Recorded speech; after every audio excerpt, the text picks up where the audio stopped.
Okay, ready to go.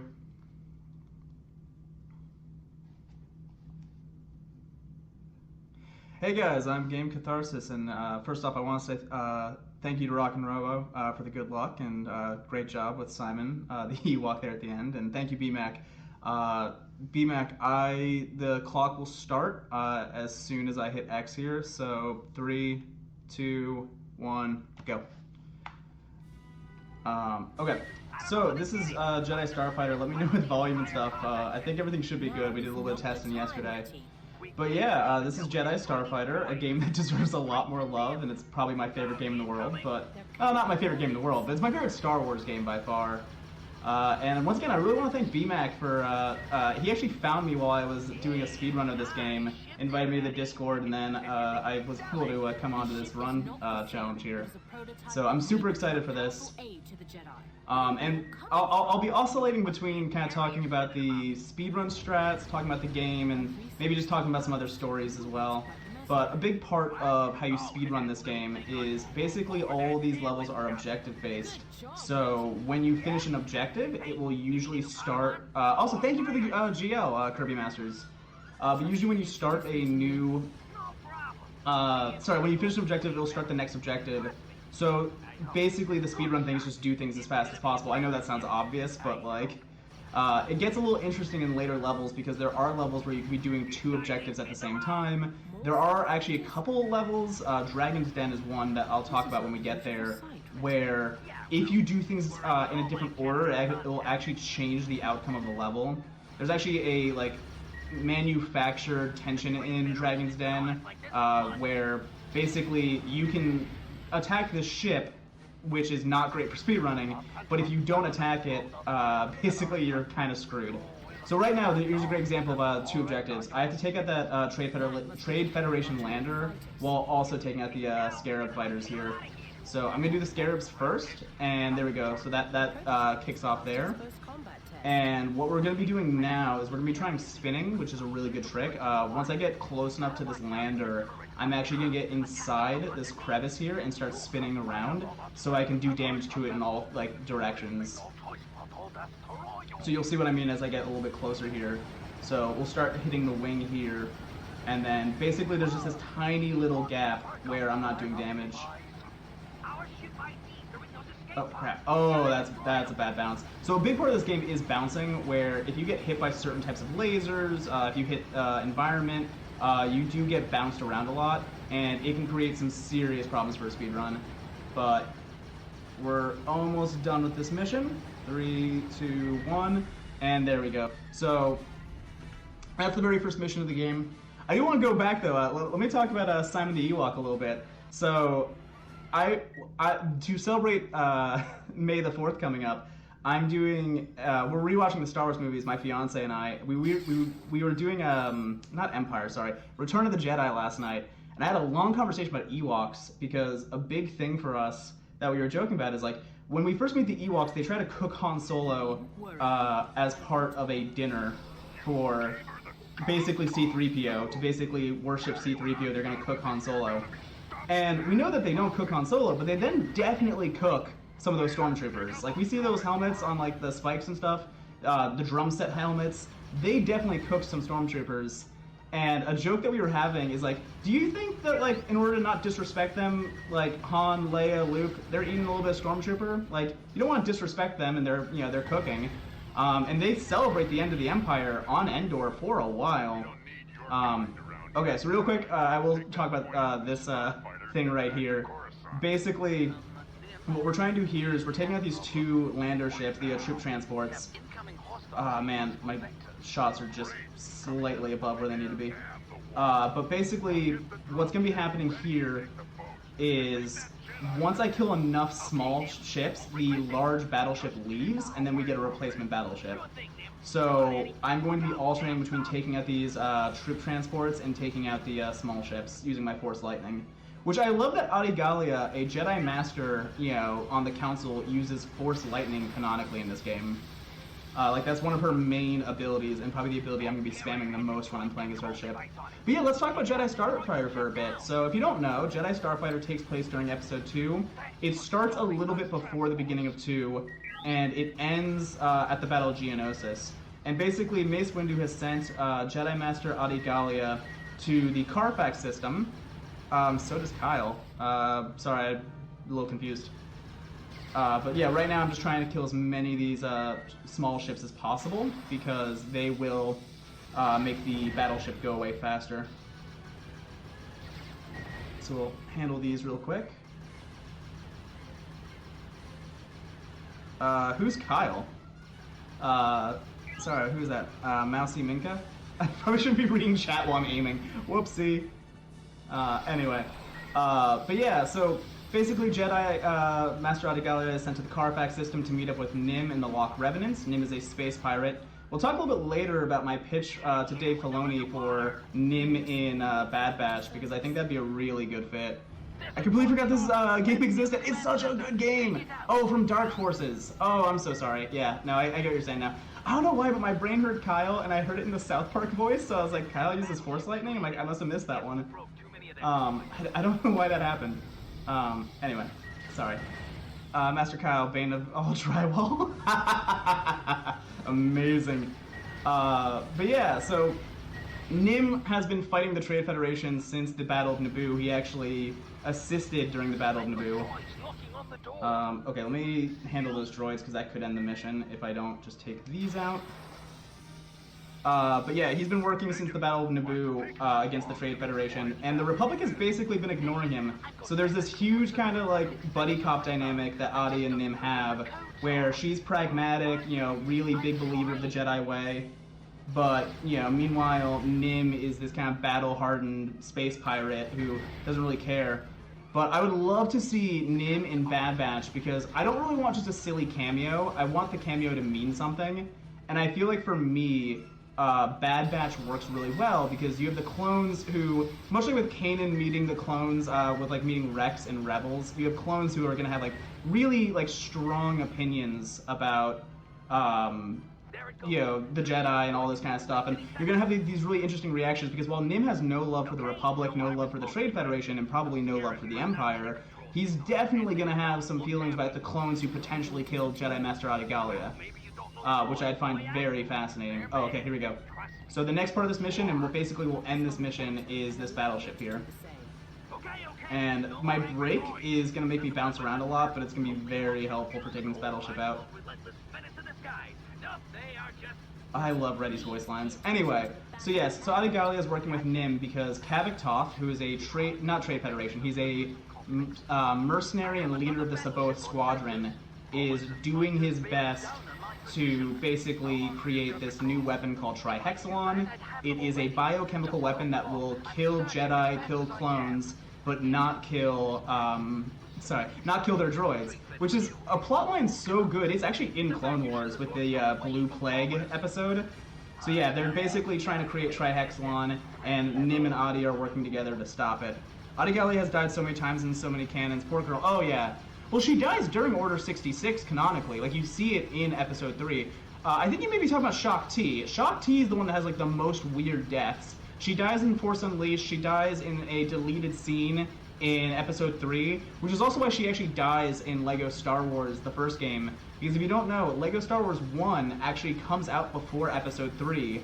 So, in a weird way, Episode 3 is actually an adaptation of LEGO Star Wars. No, I had her confused with Depa. Okay. Yeah, Shaak Ti is one that I think has had like the most canon deaths. She dies in storyboards for 2, 3, a book, in the Clone Wars, and in a comic. Dang. But yeah, Adi Gallia just dies during the Order 66 montage. But I would love to see how Nim reacts to that. Like, I would love to see that as an episode. Come on, die already. There we go. And all those bombers automatically die. It's a really weird concept. Okay, now I just need to take out these scarabs as quickly as possible. Because now he's gonna be like, there's scarabs on my back, is his next little line. Oh, come on. I hate this flight pattern. There we go. There's a little bit of RNG to flight patterns in this. I've got scarabs on my back. No, you don't. I'm coming. I'm almost there. There we go. That should take care of the rest of the scarabs, most likely. Yeah, all that's left is these U-boats. I'm not seeing any scarabs on the map. She's the Sean Bean of the Star Wars galaxy. Amazing. Are we? What's going on? Do I have to kill the... No, the U-boats are not part of this mission. That is nonsense. Okay, there we go. I was about to say, like, that should have ticked off a lot earlier. Okay, on to one of my favorite speedrun missions. Yo, I didn't know the PS5 was 20 years old. It is. Really old system. Okay, so on this mission, basically what we're going for is there are 16 turrets on this base. The first objective is kill all 16 turrets, and then after that, it's nothing. After that, it's just pass-fail. So I'm going to begin using a strategy that I think a lot of people miss with this game, which is using attack my target on some of the like weird-to-reach things. So right now I'm going to go right side first, and then I'm going to do top left side. This does spin around a little bit, which does cause a little bit of problems.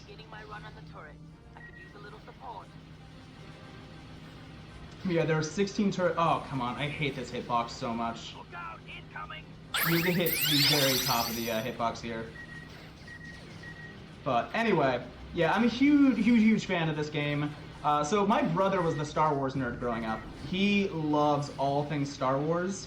And when I was a little kid, he's about 11 years older than me. So, oh crap. Come on. There we go. Basically, he gave me my love of Star Wars, he gave me my love of video games, and when he went off to college, he took every video game with him, except for Kingdom Hearts 1, Star Wars Jedi Starfighter, and Jak and Daxter. There was a couple others he left, but like those were the main ones, and I played those on a loop for like my entire childhood. So like I know this game way too well. This may be some of my favorite Star Wars content in the entire canon.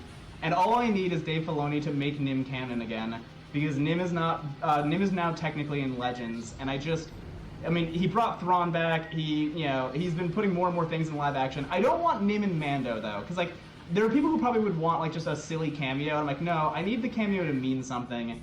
And I feel like Nim would be the perfect like person for Bad Batch, because like the Bad Batch are in this weird existential crisis right now of like basically like where do they go now that they no longer have sorry, what was I trying to say? That they no longer really have purpose. They no longer really have the the Republic to fall back on. And I think Nim is perfect because he could give them jobs, he could give them like things to do, but he could also give them his mentality towards the Republic, towards the Empire, towards the Trade Federation. So I'm a huge believer that that would be the next best thing. Okay, that's all turrets. That was pretty quick. That's quicker than I usually do. One thing I'm going to try doing in the future on this run is using Nim's bombs on some of those, but I usually don't find it that helpful. Oh crap. Ah man, I forgot about the ventilation, stupid shaft. We'll use an attack on target. Oh man, we can't attack on target on this. Okay, fine. I completely forgot about this, I spaced. Okay, that's fine. Okay, there we go. Now you can shred through these troop transports with Nim's bombs pretty quickly. So that's that one out. I mean, this mission's not that easy to, I mean, not easy, but like I'm saying, like this mission doesn't have a lot of speedrun to it, because once you get the turrets down, there's no real speedrun left other than taking out these ships as they come in. And really, you're just waiting. I mean, it's escort mission now, unfortunately. Although there's a couple of little small things I can do, like taking out this hatch here, that might provide a little bit of benefit towards the end of the mission. We're clear of the detention center and are making our way to the central lift. But yeah, I have some cooler speedrun strat stuff to show you on some later missions. One of my favorites is when you're building the orbital cannon that you're going to use for one of the final missions. The mission is designed, and the game dev intent is that you use the orbital cannon to take out this missile frigate. But you can actually, like, it's one of the few times that there's a big ship that is not locked at all. Like, you can actually destroy the big ship with your own, gunpowder and secondary weapons. And it's one of my favorite ways to do that I discovered as a kid, because, like, it's just maybe a minute faster than the intended course that the game has. But, I mean, that means everything. And the biggest mission for speedrunning, for me at least, is Tug of War. Which is one of my favorite conceptual missions, where if you can protect all 4 tugs the whole time, you get a lot of benefit in terms of speedrunning. But it's a very difficult mission with some RNG, and I would say like 6 out of 10 times I am able to save all 4 tugs, but there have been a couple times where I failed for sure. I mean, 40% is what I'm kind of arguing here. So I'm hoping I don't fail Tug of War today, because like that is one of my favorite ones to show off. Hey, you Nemoidians! Are you getting paid enough to get shot?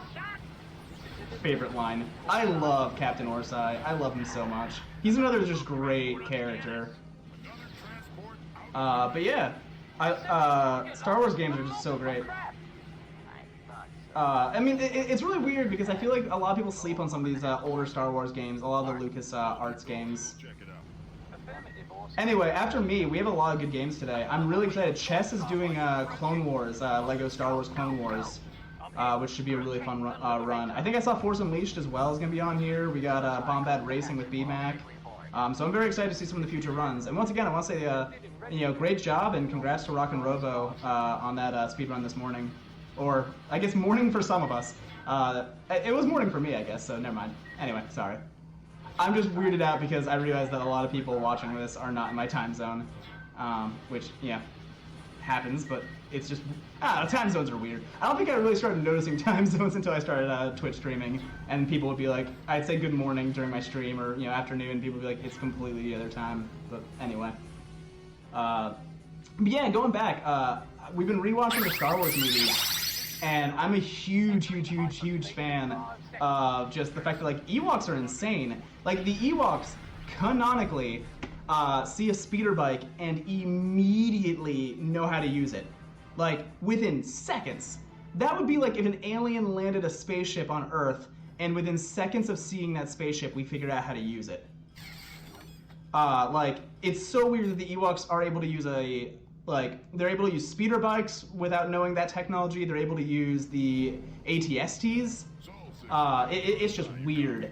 Also, I'm going to do a little bit of a shameless plug here for a second. So I'm a variety streamer over on my channel, and it's a very funny thing. This is the only game I've ever really officially submitted a run for. What actually started that was my community. I was playing some Kingdom Hearts, and I do a lot of... my ex-girlfriend is basically an alien from a spaceship, and she's pretty handy in a rally car. Oof.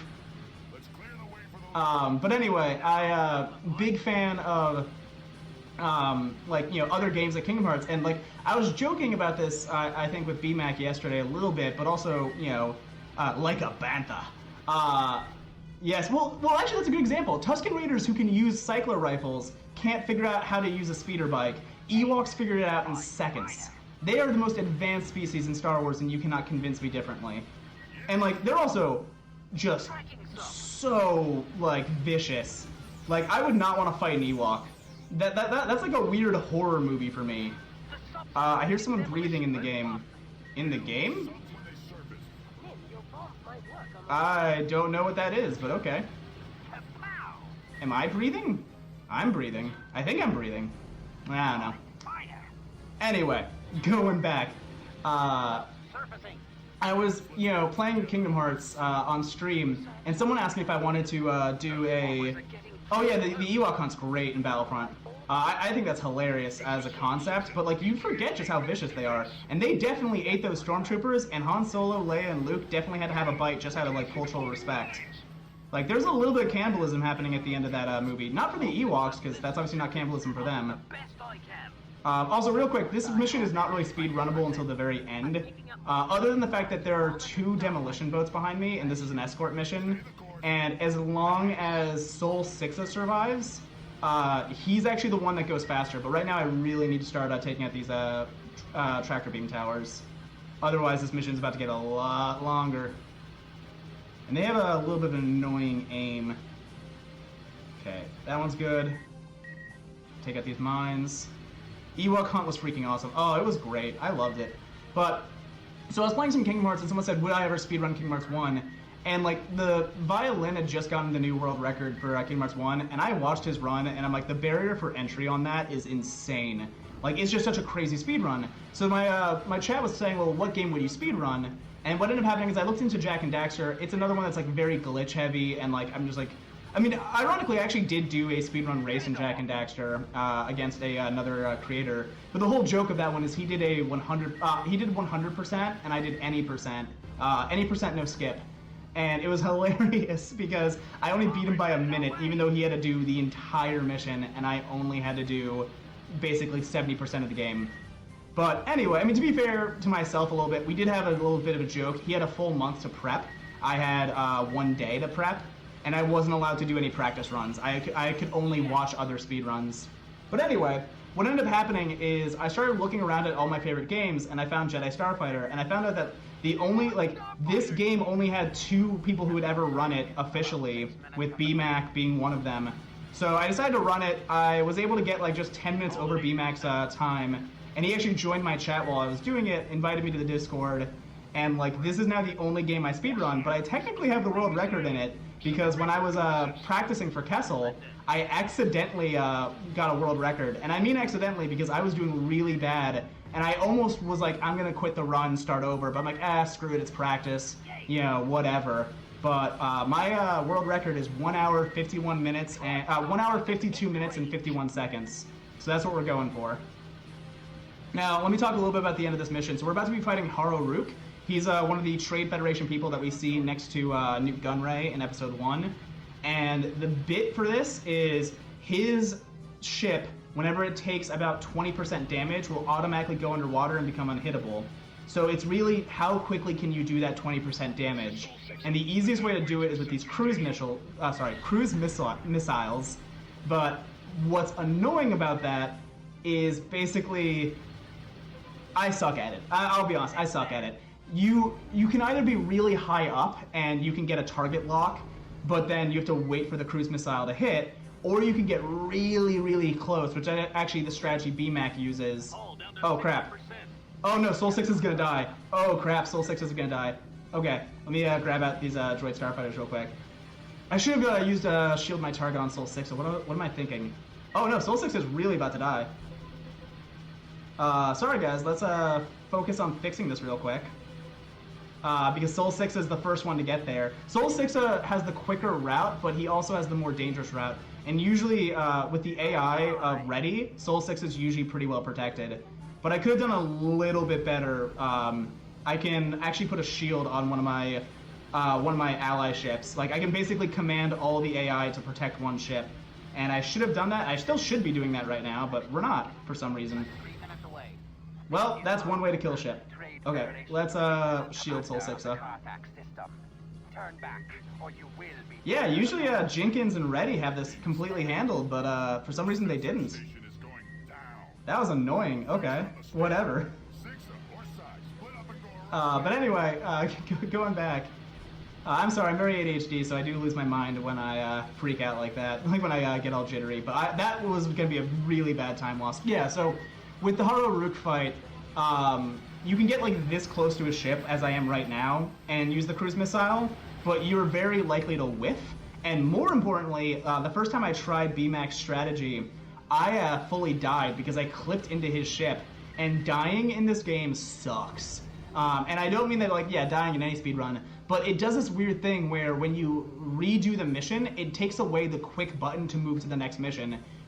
X will now retry missions instead of go to the next. So you really want to be deathless if you're going to run this game, because it just messes up the short commands for the new missions. Anyway, so all that's left is these guys. And then after that, we will see Soul 6 get in. But I do want to kill these guys just so Soul 6 doesn't take any more damage. There we go. Okay. So right now, there should be literally no one left, and now we're just waiting for Soul 6 to blow this hatch. In terms of plot, if anyone's wondering, so Adigalia has now joined with Nim. She's helped free a bunch of his space pirates from a Trade Federation prison. And now they're going after Haro Rook because Haro Rook has been basically the guy in charge of messing with Nim's life. Also, weird thing, the water texture in this mission is beautiful, and there's a behind the scenes with the dev team for this game where, during their commentary on this mission, they talk about how apparently making the water look this good took a week of a dude's time. This one dude was working on that project for a full week because he was just so obsessed with making good looking water for this one mission. And it shows, compared to another later mission, this may be some of the prettiest video game water of this time period. I know that's stupid, I know that's nerdy, but I love the commentary behind the scenes on these missions. My other favorite is, I believe her name is Amy Beth Christensen. She did a lot of the work on the concept art for Starkiller, Force Unleashed. She's worked on Rebels. She worked on the new sequel trilogy, just doing concept art. And she did a lot of work on this game. And she actually has a little like skit short where it's called My Day at Work. And it used to, like, I used to watch that on a loop. Like, you know when you're a little kid and you can watch the same like Disney movie constantly and it annoys your parents? For me, it was that Amy Beth Christensen sketch where it's her just talking about her day at work working at LucasArts. And I don't know why, it just mesmerized me as a kid. Like, I didn't even get most of the jokes. Like, most of the jokes are office humor. Okay, here's Harold Rook. Let me focus up. So as soon as he pops out of water, I need to just drop this cruise missile on him. Have you ever seen one of these? And unfortunately, like I said, if I get too close, I will whiff. But I could get a little bit closer. Okay, so that was the first 20% of his health. You proved a worthy opponent for droids. And now he's underwater again. I hate this boss fight so much. Of all the boss fights, this is the one I cannot seem to get faster at. Oh no, it disengaged my, crap, fine. I'll do this one normally. It disengaged my cruise missile lock at like the last possible second. Do that again. Okay, there we go. But yeah, I just really struggle with this stupid fight. Like, I have like really cheap ways of killing every other boss in this game except for Haro. Yeah, I blew it up. Okay, there we go. After I shoot you down, I'll have no need for my sensation. Oh man, like the targeting on this stupid thing. Okay, we're switching bombs for a second. There we go. You tentacle freak. I do love, like, I don't mean love like this, but I find it so funny when like Star Wars, like alien species, make fun of what species the other one is, and I'm like, why? Like, you're all like weird, like reptilian, you know, or lizard people. That being said, I've said this before when I'm doing this run on my own channel. I don't know what this says about me, and chat go off, I guess. But my favorite characters in any sci-fi, maybe the real time loss is the friends we made along the way. You know what? You're not wrong. But my favorite Star Wars characters are Nim, and you can look up some concept art for him. He looks great. But like Nim, Kit Fisto, Davy Jones from Pirates of the Caribbean is a good character. You may be noticing a theme as I talk more about this. But yeah, weird lizard people, not lizard people, sorry, weird people with tentacle heads. Don't know what it is? Just, you know, they're my favorite characters, and I don't know what it says about me. So, now you know some more about me, I guess. Okay. That mission wasn't as good as it could have been, but we're gonna be good. But yeah, that's my joke for you for today. Speaking of which, we had when my fiance and I first watched Clone Wars together, we had a whole joke about how Jango Fett must have had like a certain taste in specifically Twi'leks, because all of the clones are obsessed with Twi'leks, including like the one clone that like not betrays, but like deserts. Oh crap, okay, fine. I love this mission so much. It's a little like missile defense game, and it's so much fun. I love how they use the cloud cover, and I love that this has a really good gameplay loop in it, where you start with like taking the ones on the top, then you're taking the ones that are coming from the side, and then you're doing both at the same time, which is really fun. But basically, these are the Trihexlon missiles, and this is a test of them, where basically, after Haro Rook's death, they start now producing these. And I skipped the cutscene, obviously, because it's a speedrun, but they do the great villain thing where Haro Rook actually survives that fight with Nim, and then is immediately just killed by Kavik, which is like the most villain way to introduce your villain. To be like, oh, he's the kind of guy who kills his subordinates for not, like, you know, beating the protagonist. Anyway. But yeah, all of the clone troopers, really into Twi'leks. That one who, you know, breaks away from the clones, into Twi'leks. All of their, like, pin-up art on the side of their clone gunships, Twi'leks. So we had a whole joke, because there's a moment in beginning of Revenge, not Revenge, isn't the trope where everyone in Star Wars Galaxy likes Twi'leks? It's like they're the hot blondes of Star Wars. So we had that discussion too, because most Twi'leks are sexualized. Like, And we're like, what does that mean? Because also they're all French. Like, the Twi'lek Ryloth accent is a French accent. And I have questions for you, George. Why are Twi'leks always, like, the sexualized species? And why are all of them, like, basically, like, overly sexualized and also French? Now, the other thing that we were joking about, though, is, like, there's a scene in, Return of the Jedi. Why did I say Revenge of the Jedi? Oh, my brain. Okay, that's fine. But basically, there's a scene where Boba Fett, like, is talking to a Twi'lek and one other, like, alien girl in Jabba's palace, and, like, he walks away from the other alien girl, like, as if, like, he's not into her, and I'm just like, well, yeah, of course he's not. He's Jango's son. He's into Twi'leks. All of them are. That being said, there's a deleted scene where one clone gunship has a pinup of Padme, and, like, Anakin, like, this is for Clone Wars, and Anakin gets, like, super angry and super jealous, and then has to, like, hide his jealousy, because, like, that would reveal that he's married. But, like, here's a thought, Anakin. You could also just get mad at them for having a pinup. Like, you could just say that's inappropriate. Like, I love that they had this whole, like, manufactured tension of, like, he can't reveal that he's jealous of the clones because that reveals his love for her. It's like, or he could just be, like, anti, like, hey, dudes, don't put a pinup of, like, Padme. That's kind of gross. But no. Anakin Skywalker, not a feminist, confirm. Yes, Lieutenant Bella. So we conclude our operation now. No, I want to finish Okay, off this experiment.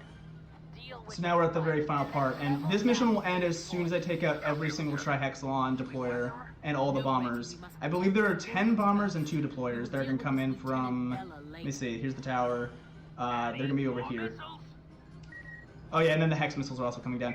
For speedrun reasons, I'm going to ignore most of these hex missiles. The fact that Padme pinup didn't make it into the Star Wars movie, well, it's not in the movie, it's supposed to be in the Clone Wars show.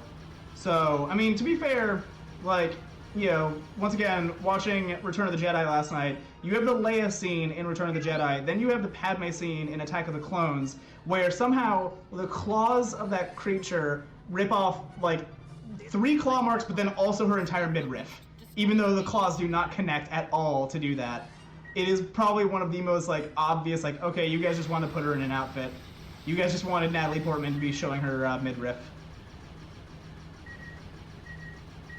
I can't remember the name of specifically the, like, Tiger Geonosis enemy. I know that there's the Acklay and... Oh, man, why... Is it like a... Oh, it's like a Rexu? Why can't I remember it? But yeah, at a certain point, once we get the deployers, I'm going to stop going after these missiles up here. Yeah, here we go. Okay, let's go. Negative. I don't see any more. I don't read any Audi. Good. Let's deal with those. Nexu, thank you, thank you. I don't know why I could not get Nexu in my head for a second there. You got it. Hex deployers. They're loaded to the kill. Okay, we're gonna slow down here, and then once my Force Lightning comes back, we're gonna take out those last 2 bombers. Target that zoomer. I'll take care of the Jedi. Missiles. Where? The hex deployers. They're launching missiles. And... Boop. Focus your fire on those missiles. Okay, all that's left is this last hex deployer, but I am way too close to it, so we're just gonna speed up here.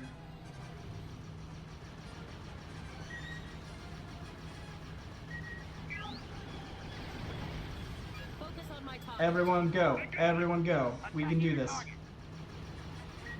Yes, we got it. The evacuation is complete. Wow, I accidentally got both bonus objectives on that one. That's insane. Okay, Mount American may be one of my favorite missions for speedrunning.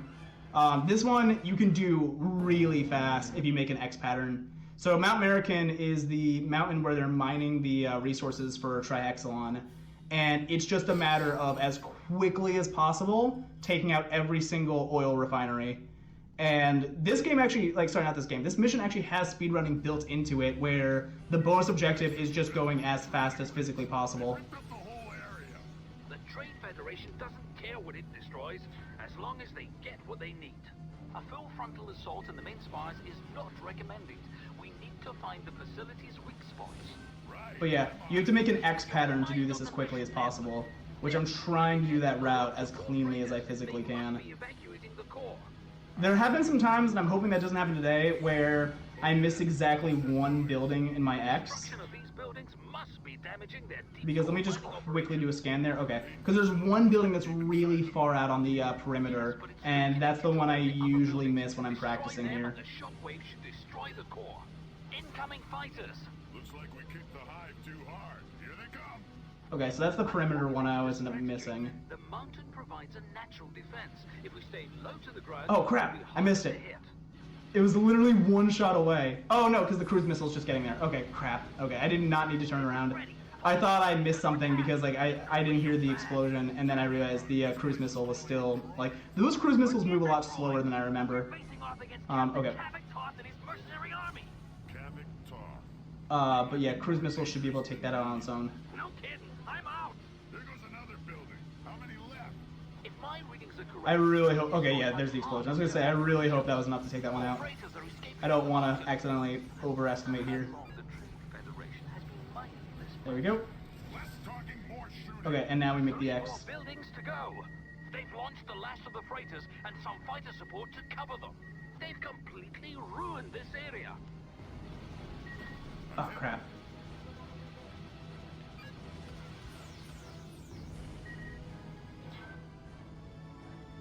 Yeah, you can just get to this one right about here.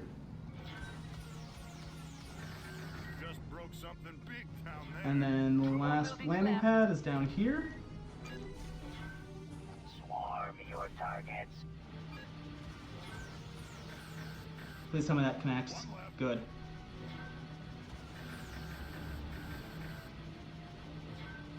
Sorry for the spamming of the wrong button, but I'm so impatient with this. There we go. Taking my base. But yeah, that may be one of my favorite missions for speedrunning. Just because like that one is like built for a speedrun. It's just about finding the right route. I could have done that a little bit cleaner, but it's fine. So now we're heading towards the planet where they make the trihexalon. So first we have the outside. We have a very Star Wars thing with a blockade and a force barrier. Back. It's too well defended. And the thing I used to make a mistake when speedrunning this is you get a new ability on this level, which is Adigalia can slow down time, and you will be surprised, but slowing down time is not really that helpful for a speedrun. Would you believe that? Isn't that weird? You heard him. Stay close and don't let the What I do want to do real quick is start taking out those things. My connection to the force has Okay, there's the first improved orbital since we last cannon, met. If I and here's the concentrate, second I one. can heighten my reflexes and slow the world around me. Great. Then start using the force to keep these fighters off of me.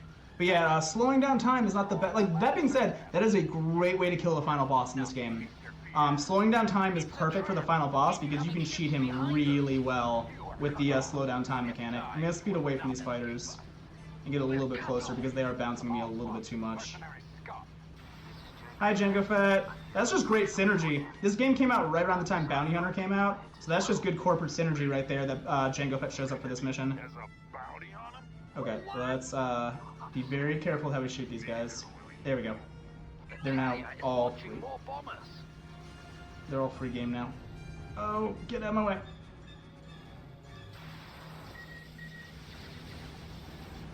But yes, I do love that from a money-making standpoint of like, hey, we're just going to put Jango Fett in this game because we did just finish the Bounty Hunter game. Also, is someone doing Bounty Hunter today? I think I saw that on the schedule. Is your hyperdrive still functional? I just want to check in and see, like, who's doing the Bounty Hunter speedrun later. It might not be today, it might be tomorrow now that I think about it.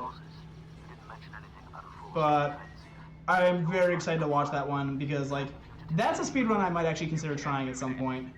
But I would need to watch a few of them first because, like, I just love, like, this era of LucasArts game. Okay, let's get ready. Barely online. The ship can't hold together for much longer. Right now, I'm just waiting for, like, the actual, like, cutscene kind of stuff to happen, like, story-based stuff. Because Captain Orsai is about to do the Admiral holdout. Tonight is Darth Jar Jar. Oh, nice, nice, okay. But yeah, Captain Orsai is about to do the, like, Captain Holdo thing, but a lot cooler in this game. Sorry, Captain Holdo. Oh, sorry, Admiral Holdo. You must reconsider. Oh, man, I love this, like, moment.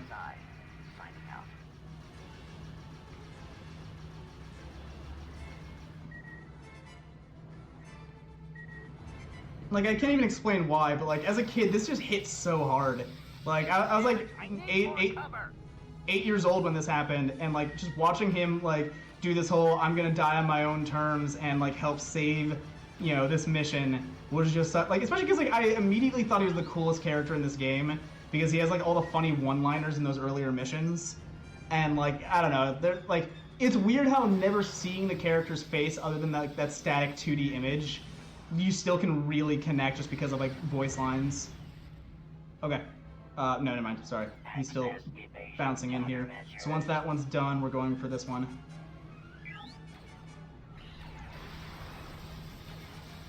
Forsyth's gone.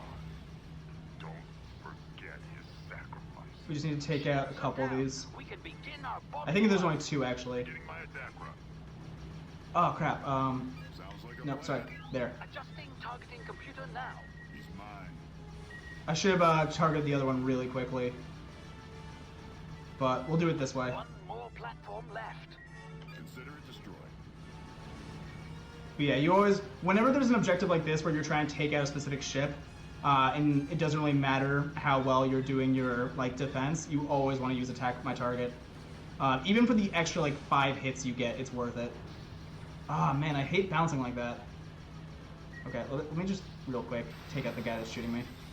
There's a really cool button in this game that actually targets the person that's shooting you, which is a really smart strategy. Okay, that should be the end. Yep, there we go.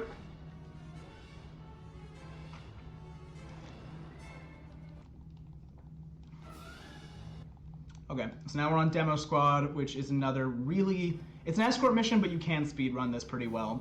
So the strat here is just, as quickly as possible, target the next bunker, and just keep everyone moving constantly. Obviously, you want to go in a clockwise motion, which you'll see in a second here. So right there. Move in. Okay, we'll take it. And the one thing I never used as a kid was Force Shockwave. Force Shockwave as an ability was one that I was just never really interested in because I was just like, who needs it? Like, it's fine. And then I realized that it's like one of the most valuable things, especially for some later missions, because it really tanks. Like, it's the only thing Adi has that does like heavy damage, but it's a very slow-moving attack. It actually feels like Nim's secondary weapons. Which, like, Adi's really good at small craft fighting, while Nim as the bomber is much better at, like, large craft. So there's definitely moments when, like, you're Nim where you're like, oh man, I wish I had Force Lightning. And then there's definitely moments when you're, you know, oh crap, let's grab this one. Move in on the shield bunker that I have targeted. Okay, and now let's take out the barracks here. They're on to us. I have your back covered, Nim. Let's take out the barracks and let's take out these staps. I love these. These are motorized segways. These are Trade Federation segways that you're fighting right now. Okay, let's get there, boys. And let's see if, yeah, we'll take out these turrets as we're waiting.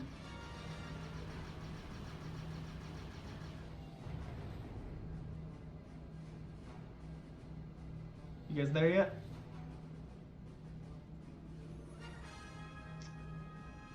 Okay, there we go. I think I've got this figured out. But yeah, Shockwave is like the only thing in Adi Gallia's toolkit that does like hard damage to like bigger ships.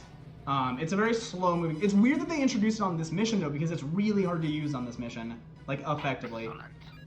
Okay, on the next one. 4 bunkers remaining. Okay, go.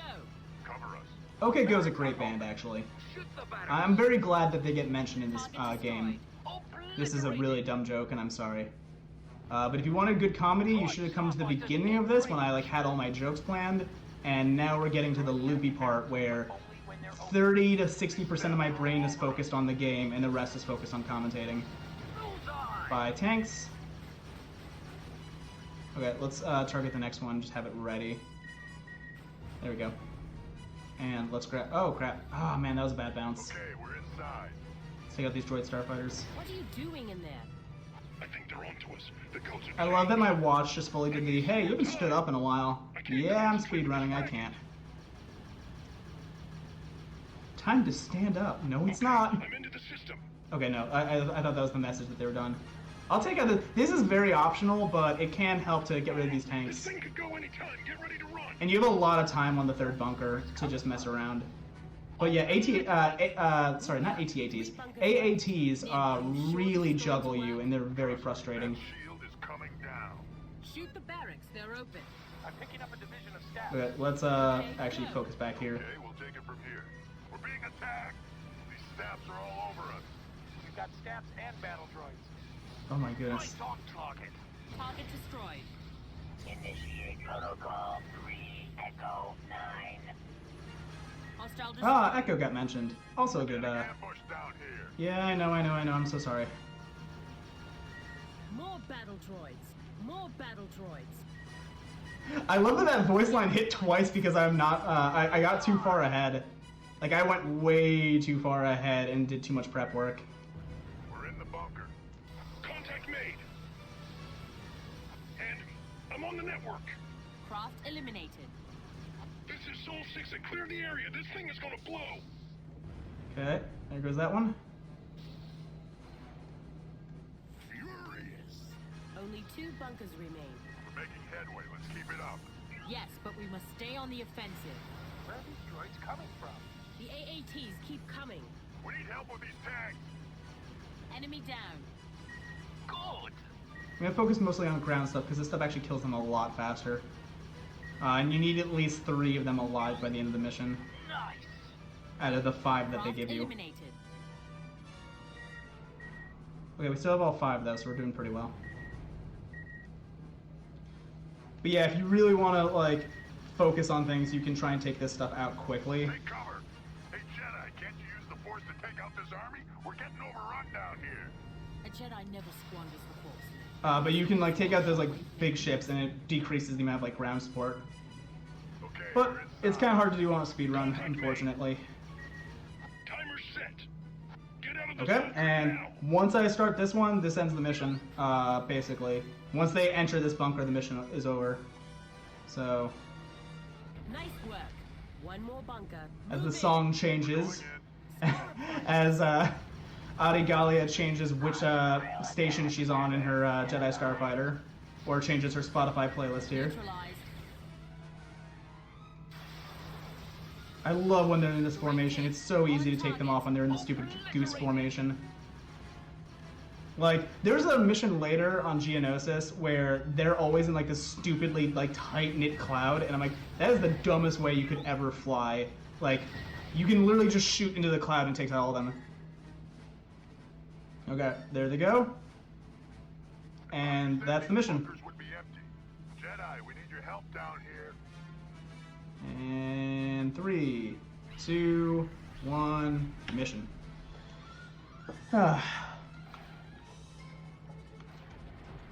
Okay, tug of war. Okay, this is a good one.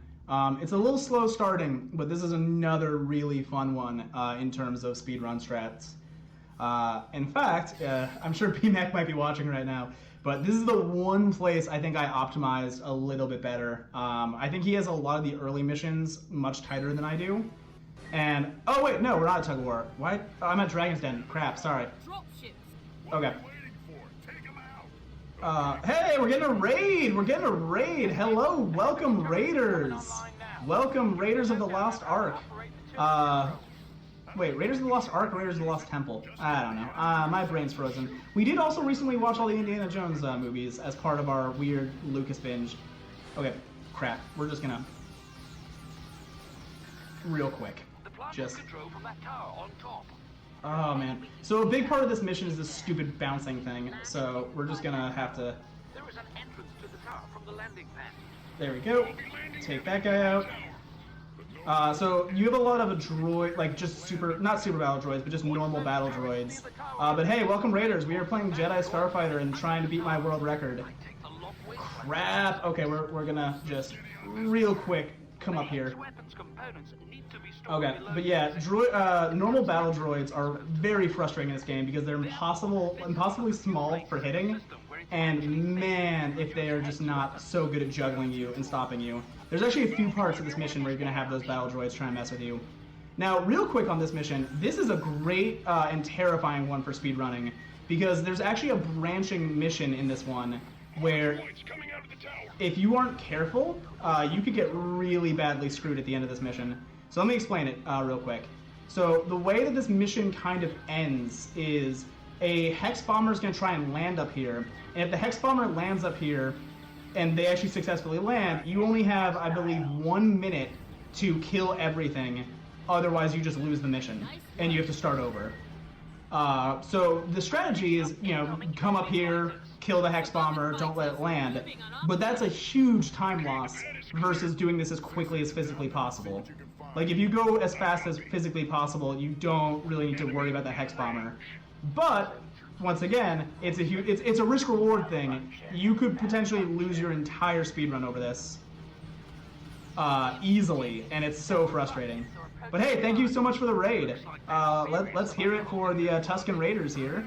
Chimkin. All right, I have landed at the control. How was your stream, Chimkin? What were you streaming?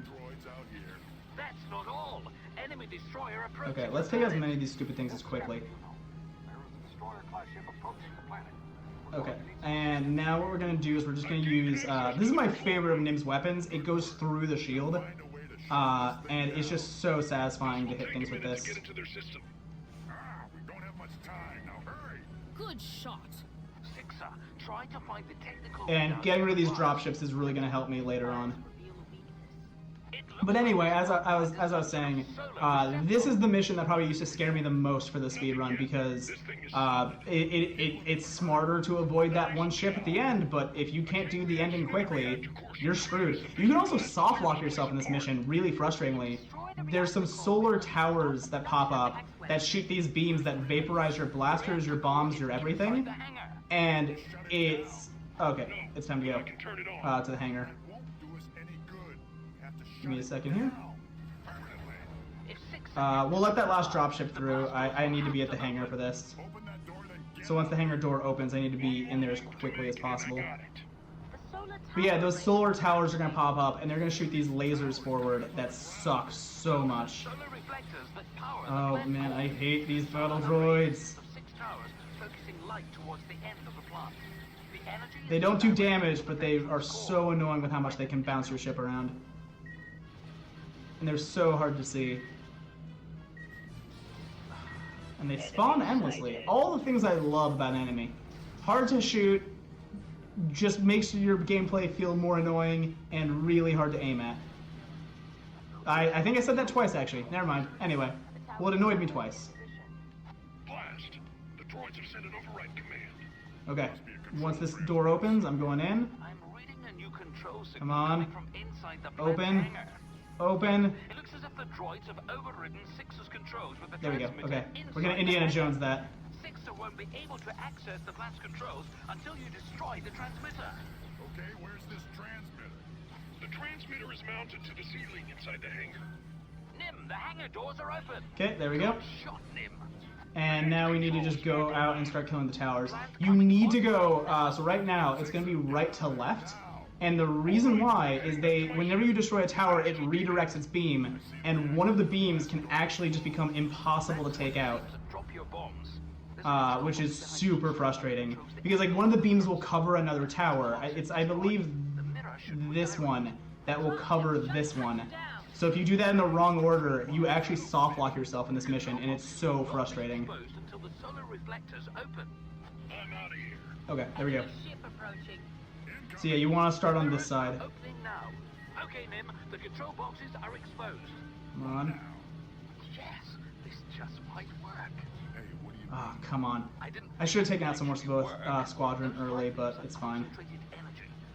But yeah, I have soft locked myself during a speed run, and it was the most frustrating feeling. Because it's one thing to die in a mission. To have this happen where you literally cannot win is one of the more frustrating things. Useless as well. That's two. Halfway there. 3 left. 2 to go. 2 more and the reactor core will be wide open. There goes number 5. Nim, there's 1 tower left. The end control box is still operational. That's all. Okay, there we go. And now it's just take down the stupid thing in the middle, but everything's taking defensive positions. You're gonna be bounced around. This is literally just the Death Star trench run, and I hate it with a burning passion because everything takes up these like crazy defense positions on you.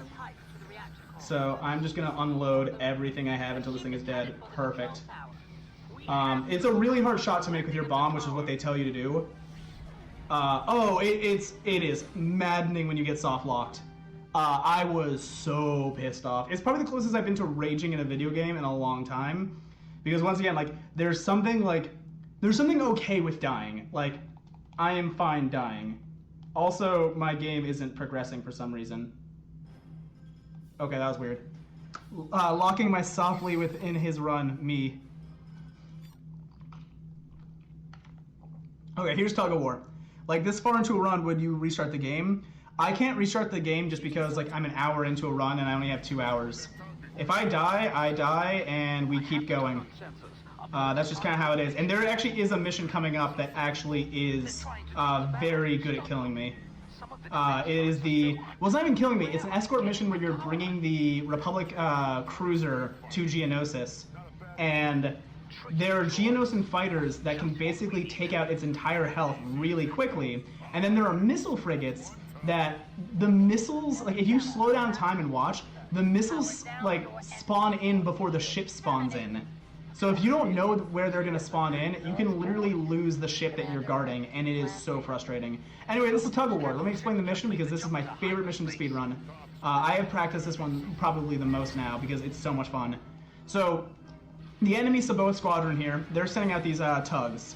And what these tugs are going after are these 4 pieces of an orbital cannon. Eventually, my team will also be sending out tugs, and thus begins the tug of war. And unfortunately, they give you a lot of time to kind of learn how this works, where every time you kill one of their tugs, they send out a new one. I wish they would just start you in the middle of the tug of war, but instead we're going to wait for a while for my ship to show up. But as you can see, like, there's the left middle, and then right tug that I'm fighting here. So the game is a mix of stopping their tugs, which do fly faster than yours, from docking with any of the cannon parts, while also protecting your tugs. So the strategy is, as soon as my guy sends out his tugs, I am going to protect my target for the AI on the farthest one to the left, and then I'm going to protect the other 3.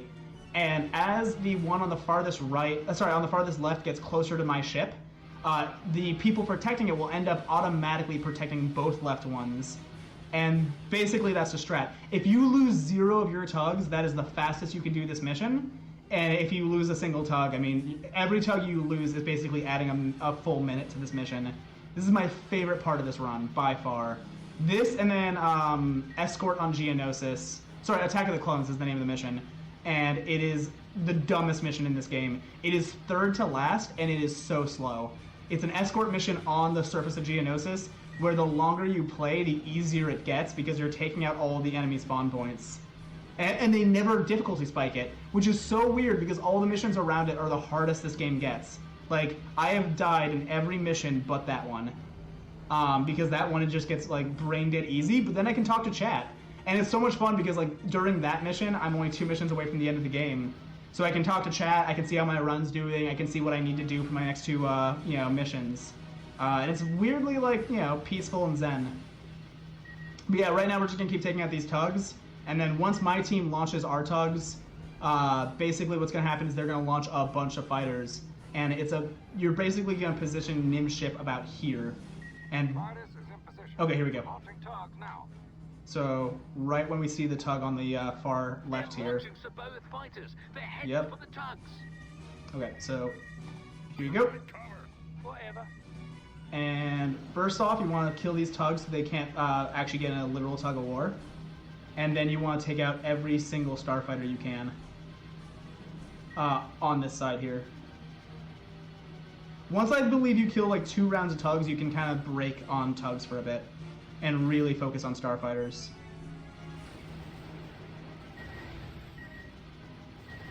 And the real issue is not these droid starfighters, it's the Saboth fighters, which have a lot more damage output, so you do want to kind of fixate on those if you can.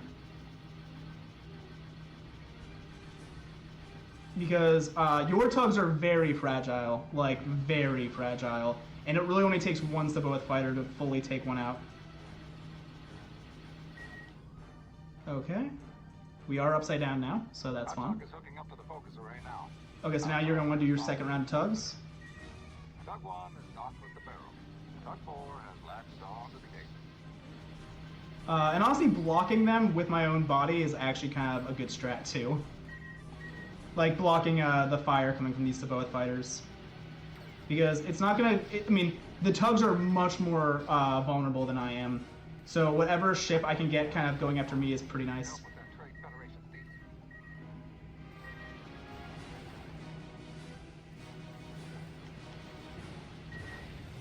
So I do kind of like to stay kind of here in the middle because like the ships, some of these ships will kind of come after me. Let's grab this tug real quick, and this one.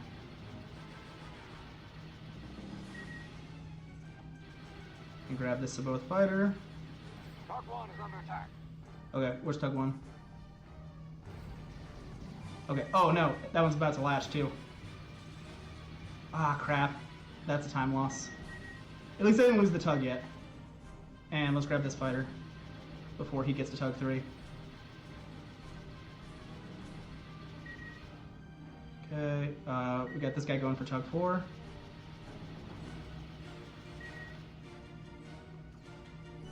Okay, let me just... Tug 4 needs cover. I took out the thing that was fighting tug 4. What are you talking about?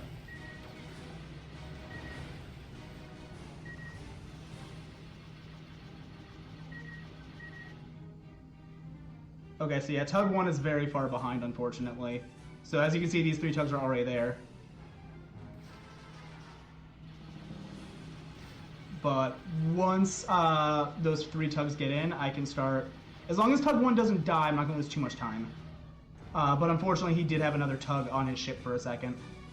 On his thing. So as soon as tug 4 gets in, we're going to protect tug 1. But as you see, they're all kind of converging in on this one spot, so your defense team kind of also converges, which is really nice. Okay. Safely inside the Tritus. Good job. So we're gonna shield you, Yes, the capacitor is aboard. and everyone can come over here now.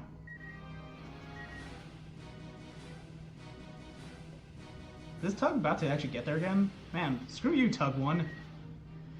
Okay, not the most optimal, but, you know, it's fine. We didn't lose any tugs, which is fair enough. I mean, I'm also counting my chickens before they hatch, because now literally every single Starfighter is going to come to this tug, which is super annoying for me. Because that's the other benefit of having all 4 tugs come in at once, is you never run the risk of, like, all your tugs, like, all of their attack force coming after one person. But now that's what we're going to see here, is literally all their AI is now going to be focusing tug 1. Hopefully tug 1 can get there. Tug 1's pretty close.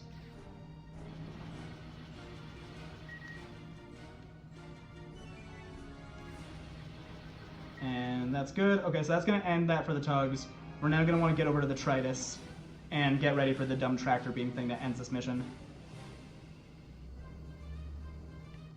Excellent. We've recovered the barrel, Nim. You incompetent worm! So yeah, they're going to throw in... Actually, let me get right over here. This will be slightly faster, actually, if I put my position here. They're going to send 3 tractor beam ships in this location, right behind the Tritus. That'll take us right to Cons. You want us to go to the moon? It's just a dead rock. And once they pop in, that's the last objective for this mission, is kill those as quickly as physically possible. See, that's why So we'll just keep the brakes on and kind of fly around in this general area. Commander, now! Forming up with the Tritus. What? Those hot lovers. Okay, so here's the first one. Top ships. He's got us pinned down. They're locking onto the Tritus with tractor beam. That's 1 tractor beam ship down. Only And yeah, 2 you can left. really just use this to shred through them as quickly as possible. There we go. And that's the mission. Tug 1, a Star Wars story, amazing, yes. Tug 1 really tried to ruin my run there.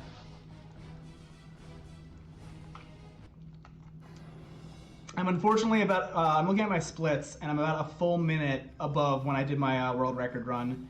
But as long as I can get sub 2 hours, I'll feel pretty good about this.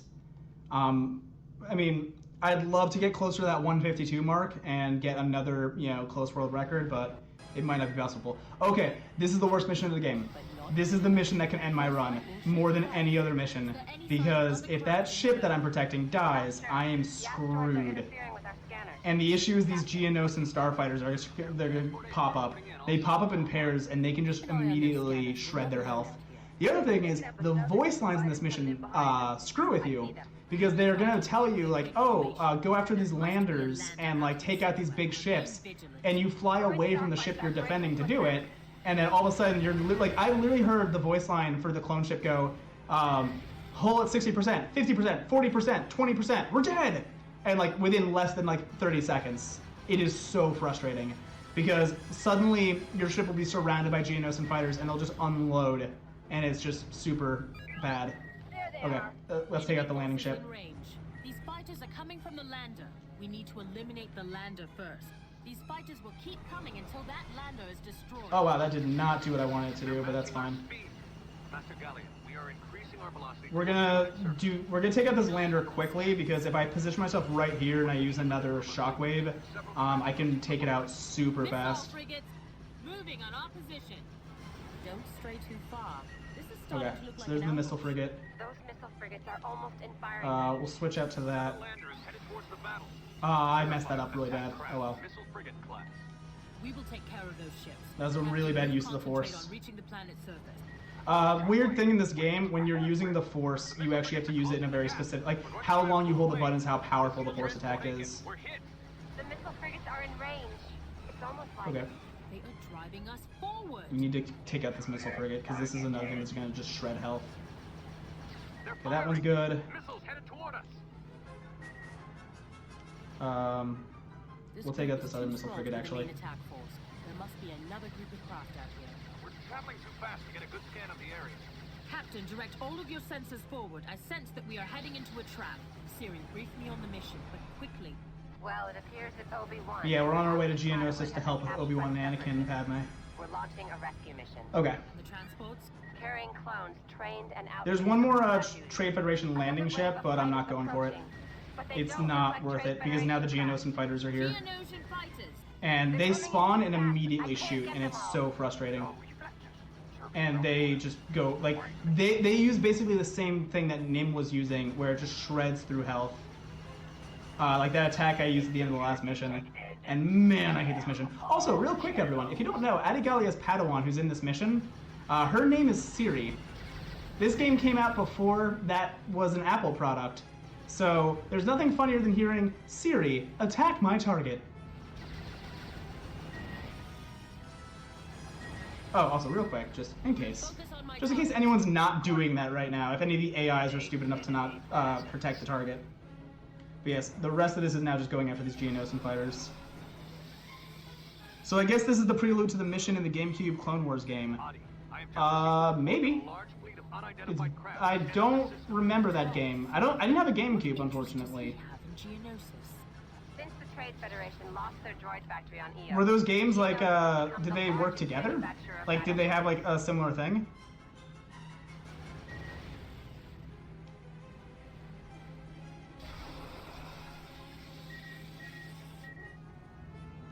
Okay, that's good.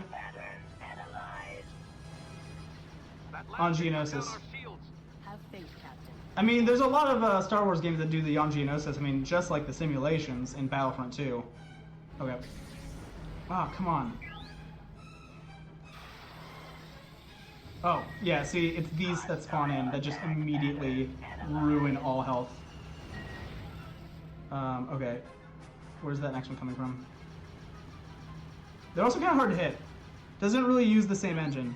Riding a fighter tank with mace on I don't know. I mean, these are not. So in terms of the game, they only made 2 of these: Naboo Starfighter and Jedi Starfighter.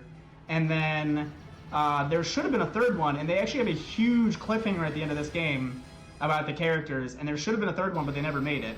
But the first game, Naboo Starfighter, takes place during Episode 1. This one takes place during Episode 2. So if they ever made their 3rd game, it would have been during during Episode 3. But they never made it, unfortunately. And then the only other mentions of like Nim are in like that like MMORPG that Star Wars had. I forget the name of it. Star Wars Galaxies.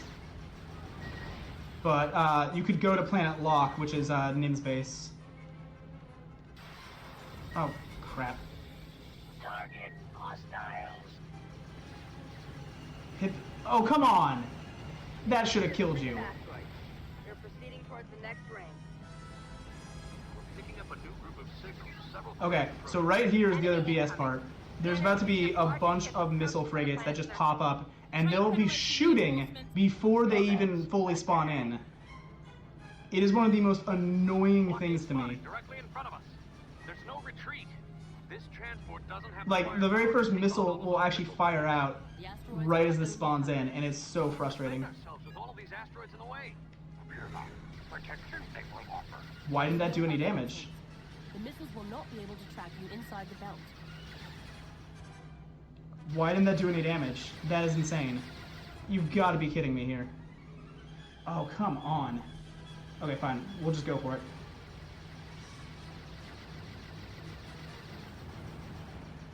Threat level minimal. I'm hit. Master Galleys, we are stopping here. We're cutting our engines and routing all power to main deflector shield. Okay, that's that one, and this should be this one in a second. Firepower. Good shot. Now destroy the next missile frigate in Okay, line and go, we'll- go, go. Get out of here, please. All right, there's a break in their line. We're going for it. We're transferring full power back to the engines, ready to boost through their line on your signal.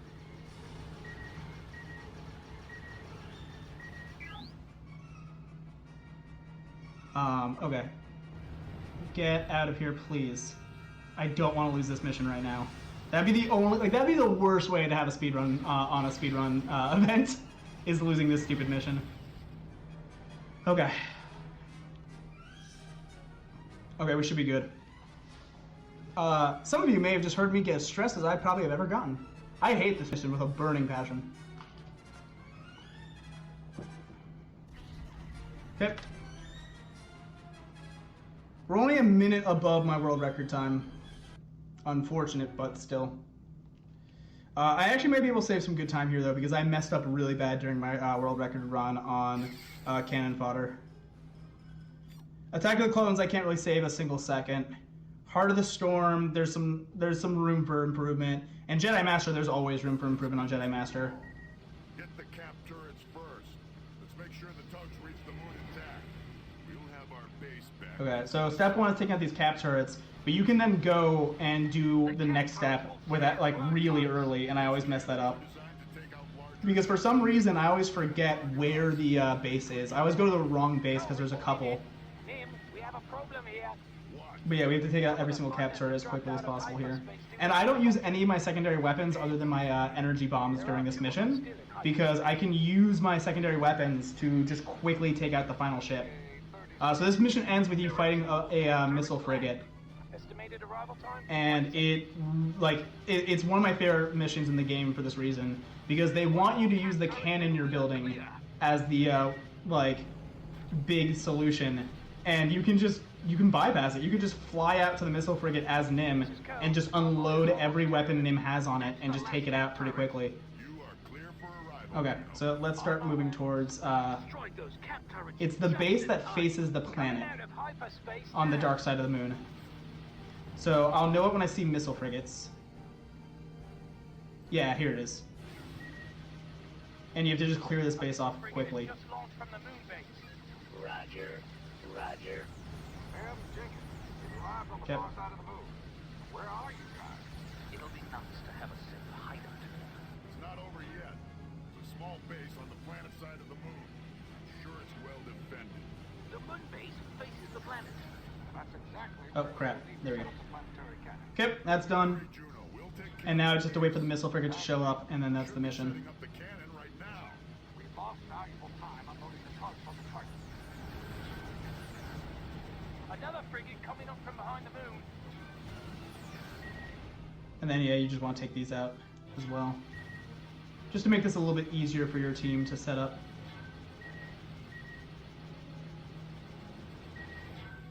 Expand scan radius. Because every single fighter you can take out is going to help later. Even these, like, hidden bombers in here. Droid 267 in position. Oh, that's dangerous. I should not have gone for that. That was a stupid decision. That could have killed me.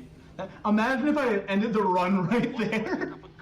Yeah, if I had crashed harder into that, that would have fully been the end of my ship. Buckets aren't keeping it another day. The Trade Federation and Tom must have struck a sweet deal. Together, we're Almost, bad boy. We're gonna roll them. Looks like there's a refueling station on That may have been the scariest thing. Also, I'm not sure if you heard those words, people listening to the game audio, but he said the word refueling station, as in fuel existing in Star Wars, as it always has and has since the original trilogy with the Tavana gas generators. I don't know why people during Last Jedi were like, oh, fuel in my Star Wars. I'm like, fuel's always been a thing in Star Wars. Be honest, it's not the fuel that bothers you, it's the fact that it's the plot of the movie. Like, you don't care that, like, spaceships need fuel in order to go to hyperspace. You care that it is the plot. And, like, that would be like being mad that the Millennium Falcon hyperdrive doesn't work for most of Episode 5. Like, that's the plot of the movie, is that, like, the hyperdrive just doesn't work. Okay, so these bombers are going to start coming in now, one wing after another. And basically, what is the last Jeff? Whatever, man. I don't know. Sequel trilogy, I'm hoping that the more we get movies and, like, not movies, but, like, you know, animated shows, comic books, I think it's going to be like the prequels. In that, like, I think if we keep fleshing out this time period and, like, adding more characters like Mando and stuff like that, eventually this time period will become more well-received. I think we just need more time in the post-Empire, pre-First Order times. And I'm hoping that Dave Filoni's team can keep giving us that until, like, this time period makes more sense and is actually, like, more well-liked. But that's just my opinion, I guess. Look, you're all allowed to like what you like and dislike what you dislike. I'm not gonna, like, police anyone's, like, what movies are good, what movies aren't. I hate Rise of Skywalker more than probably any Star Wars property. But, like, there's also part of me where I'm like, I'm not gonna be like, oh, it ruined Star Wars for me. I'm like, no, it didn't. I still play Star Wars video games and watch Star Wars TV shows. And when I go to a Disney theme park, I go to the Star Wars section because I love it. Like, I'm never gonna stop loving Star Wars. I'm just gonna stop watching a specific Star Wars movie for the rest of my life. That made no sense. And was also pandering to fan outrage and anger in, like, the most annoying way I've ever seen. Anyway, we're not gonna talk about it. We're not gonna go on a Star Wars rant today. Someone else can do that. Okay, once that final tug lands, we should be getting the main ship.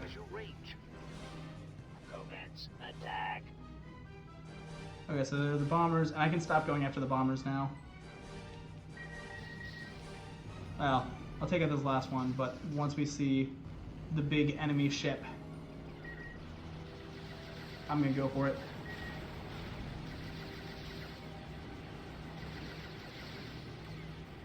Okay, there we go.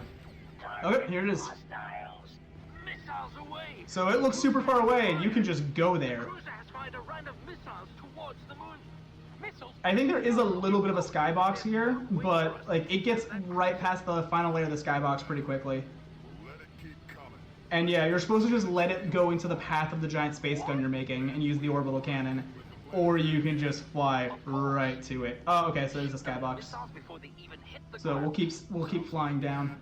We'll hold off those missiles as long as we can. Let me know as soon as that gun is back online. We are wiring the cannon now. You are getting too far out of range. Ready to route power to the gun. Powering up. Ow! Cut the power! Cut the power! What's going on? Names? The targeting system overloaded. Hell, fix it. It's burnt beyond recognition. Even Jenkins couldn't repair it. I'll land and take a look at it. We don't have time for that. Names? The I need to get under the ship. targeting system is I need to get under the ship We need to really route quickly. through the wingman controls. We're trying to reroute the system now. I knew he'd run a perfectly good weapon. That one whiffed. That gun online and quick. That one also. Okay, there we go. I was about to say, I'm like, don't tell me I whiffed twice on this. And another one. Keep up the good work. Sim, the moon is over here. The target's been destroyed. The cruiser is almost to the moon. There goes another target. One got through. Shoot down the missiles. Another wave of missiles headed our way. The missiles are getting closer. The closer that cruiser gets, the more accurate those missiles will be. The cruiser has launched another round of missiles. We can't take much more. The cruiser will be in range. This is very risky, but we're going for it. We're so close. You can't shoot these missiles down forever, Cole. Hold off those missiles a little longer. I should have put a defend my target, but there we go. Okay. Hit it again, Nim. More targets incoming. There we go. And yeah, you can save a little bit of time there, which is one of my favorite ways. Like, I just went from being 1 minute above my time to only 15 seconds. So we could still save this. Attack of the Clones is going to be difficult for sure, but we can still potentially save this.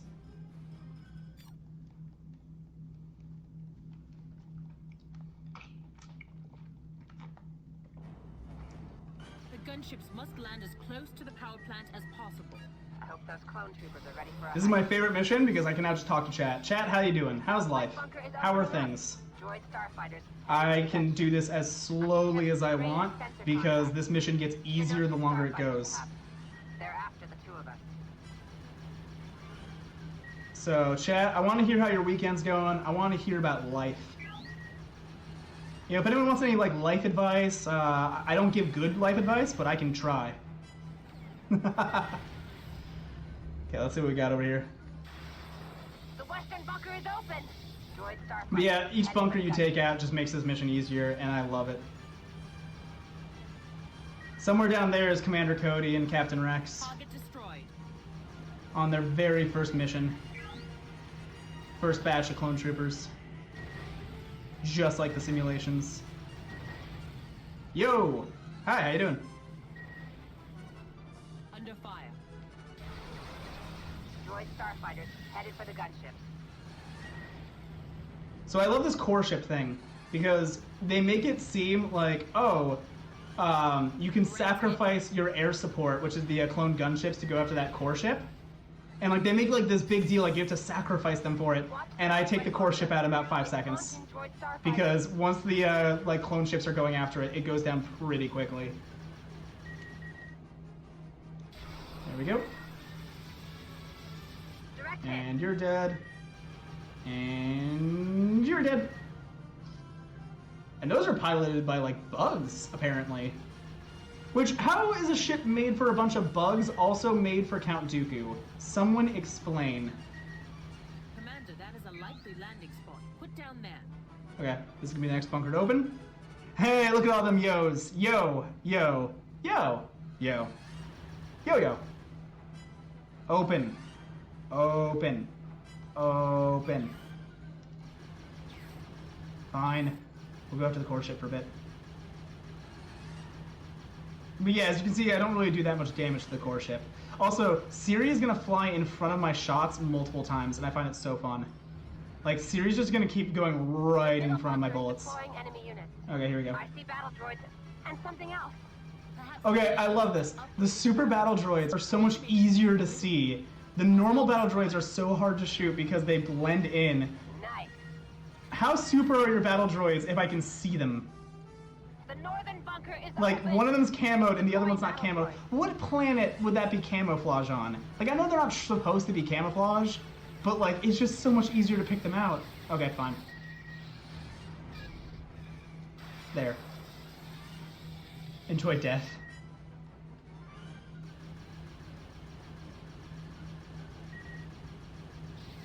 Also, I love that they shoot backwards, because they're running towards the clones and they're shooting over. Megiddo? Okay, I guess.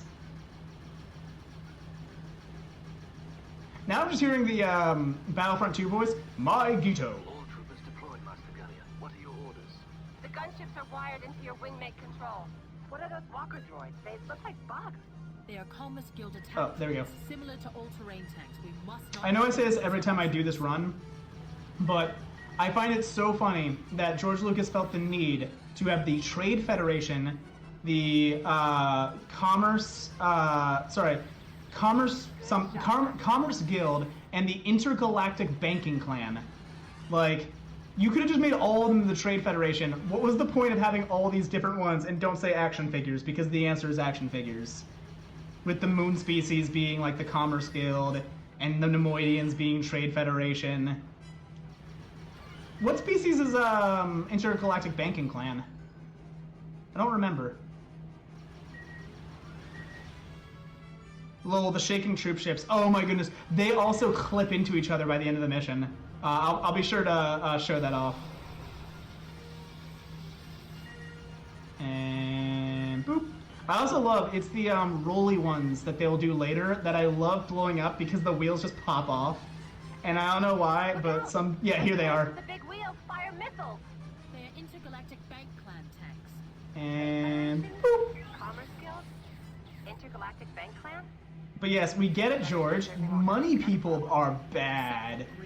Don't forget the Techno Union. Oh yeah, the Techno Union. Well, that was the only one that's not money-based.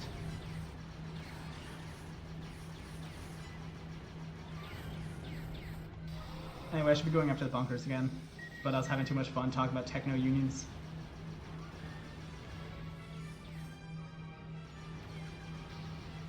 But yeah, this mission is just such a fun, like, relaxing mission when you're in a speedrun. Because it's escort, you can't do it any faster than the clones can run. There's a Trade Federation core ship launching. It could be carrying thousands of droids.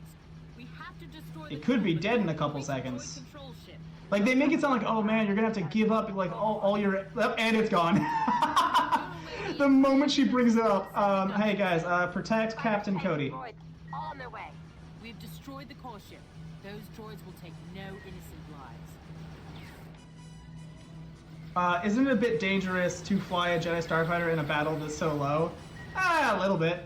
But I'm what's called epic. No, I'm just kidding. I'm just dangerous, and it's the easiest way to take out these battle droids.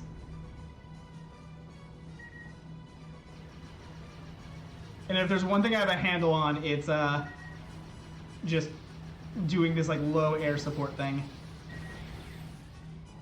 But yes, I love that right when they're like, oh no, the core ship is lifting, and the core ship is dead. Okay, this should be the next bunker to open. Opening up. It's launching. They also only ever open 2 bunkers at a time, which is really stupid. Oh look, everything that bunker gave us is already dead. And then what's over here? Oh, Geonosins. Okay, this is actually something hard. I don't know what these ships are supposed to look like. Like, they look weird. And like, okay, everyone in chat, why is the super battle droid strutting? Oh man, they strut hard. Okay, that was the other thing we were talking about yesterday. So we were talking about how like Darth Vader has robot legs, right? And like, I get it. The robot hands and legs in Star Wars are controlled by your brain the same way a normal limb is.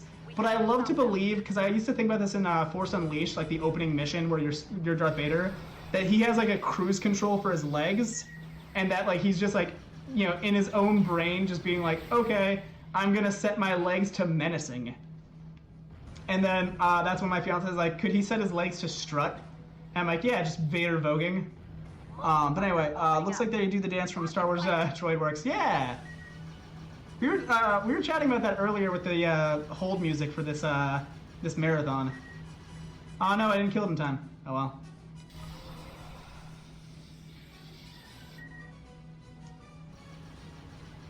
But yeah, I imagine Darth Vader setting his legs to strut. Set phasers to stun and set legs to work it, girl.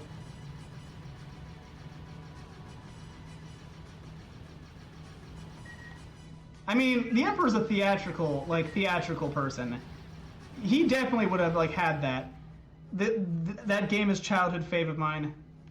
Okay, yeah, no, it's weird. I didn't experience that game until I was much older, so it's a little bit different for me. More tanks incoming. More tanks already dead. Because you're way too overpowered in this mission.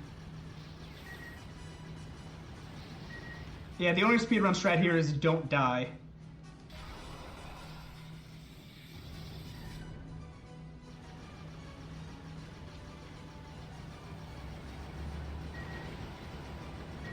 There we go.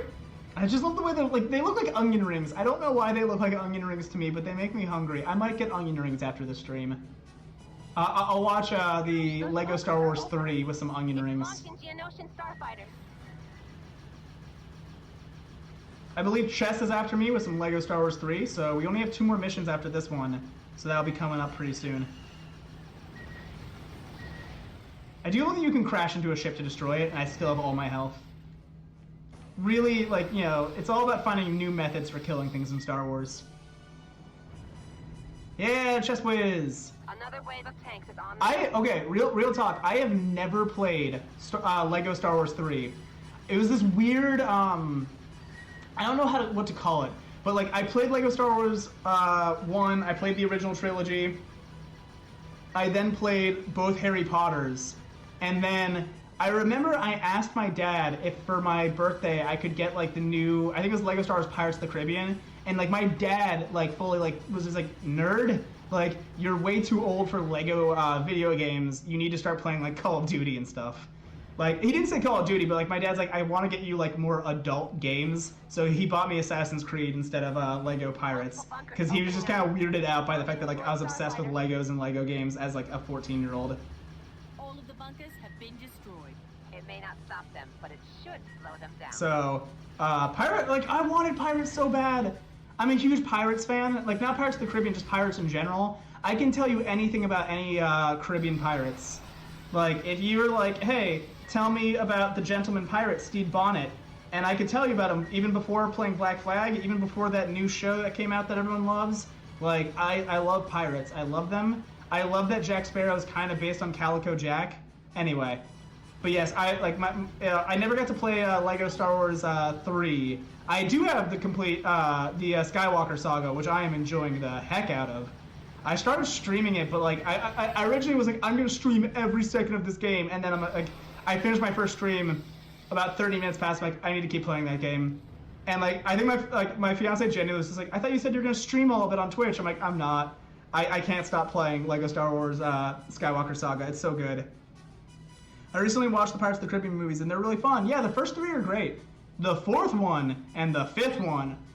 Oh, I just realized I don't have a camera. I'm doing a motion of a plane crashing into the ground with my hand, and I was about to do the whistle that goes with that motion.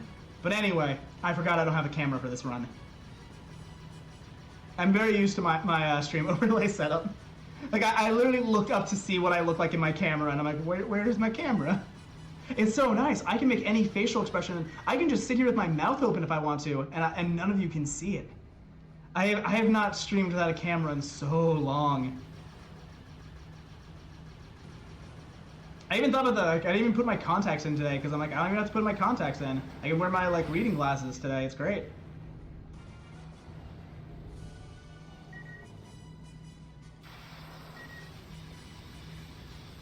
Yeah, I was mentioning this in someone else's chat. The whole Amber Heard Johnny Depp trial is like, okay, this is the end of the mission. Our mission is a success. Okay, there we go. But like that entire trial is just another example of me being like, man, we really need to stop turning other people's personal lives into our own TV shows.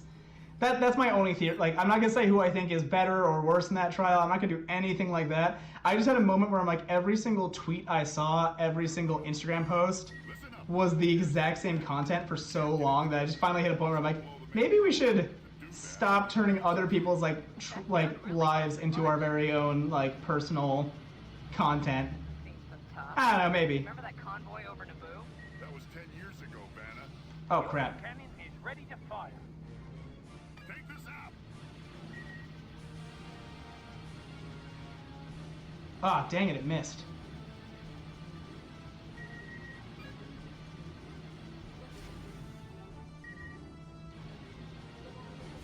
The orbital cannon is charged. There we go. Nice having the heavy artillery on our side for a change. Okay, that should be most of them. Hold on, Nim. We need to recharge the gun. The orbital cannon is charged. Good. We need a few more seconds. Oh, dang it, this one didn't blow? Crap. There's some There we sort of go. access hatch near the door. Looks big enough for tanks or droid fighters to come out. Is there one on the back that I completely missed? Isn't he your right-hand Toydarian? The orbital cannon is ready to fire. If there's one on the back that... Ah, there it is. Dang it. This is a cool... Oh, I love this mission so much. We need to take down some of these fighters now. On your way, Okay, Nim. that could have been a lot quicker. I completely whiffed. So the annoying thing about the orbital cannon is sometimes it'll hit the ships instead of the refueling thing, but if you hit the refueling thing, it takes out both. Cannon is ready to fire. And okay, so BMAC, I'm not gonna do it today because I just am not going to. My favorite way to do this fight is if you try to use the orbital cannon on Vanna, who's the boss. Cole will be like, we can't hit something moving that fast, but he'll still fire. And there's a way to actually. Oh, are you talking about Raxus Prime? But anyway, Raxus Prime is a junk planet. There's a couple of junk planets though, but there's a way to basically perfectly time the orbital cannon to hit Vanna's ship, and it's so much fun because it one-shots her ship.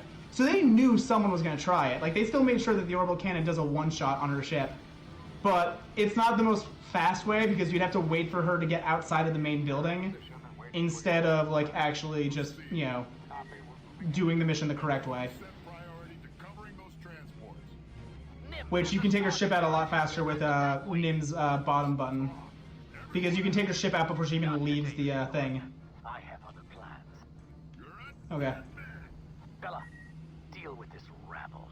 He's moving too fast. We'll never catch him.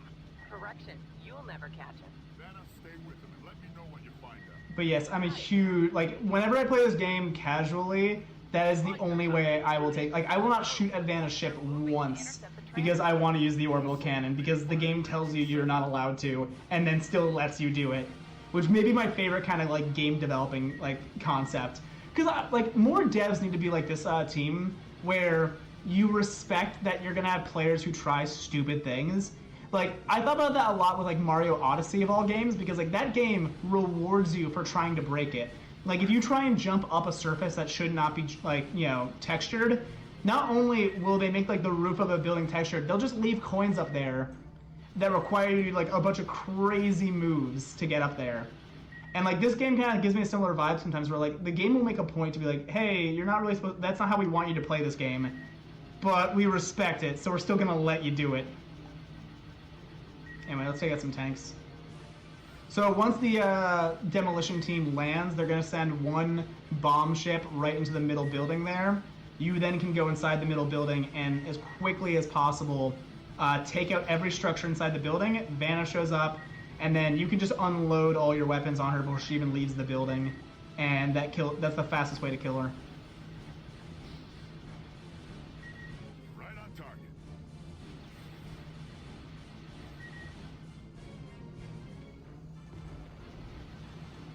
Was Ord Mantell the correct planet, or was it Raxus Prime? I don't know what we're talking about. This map reminds me of the Kessel map in Shadow of the Empire. Sorry, I didn't see that you said Shadow of the Empire. I thought you just said, I just saw the word garbage planet, and the first thing that came to mind was Raxus Prime, which is in Force Unleashed 1. I believe it's only Force Unleashed 1, though. Okay, let's be careful in that clip.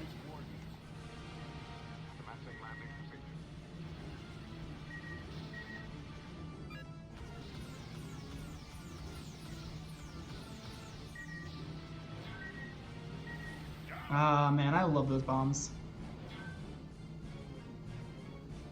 Okay, let's line up, and we're just gonna keep killing these tanks as they pop out. We need to set enough thermal charges to knock out. I don't know why Kessel came to mind. I mean, it is the name of the stream we're currently doing. That might be it. The speeder bugs will head to the tank access hatch. We can set the charges there. Okay, move out. We're offloading speeder bikes. Go, go, go! Okay. From here, the mission's basically done. All I need to do is get inside that building and blow everything up.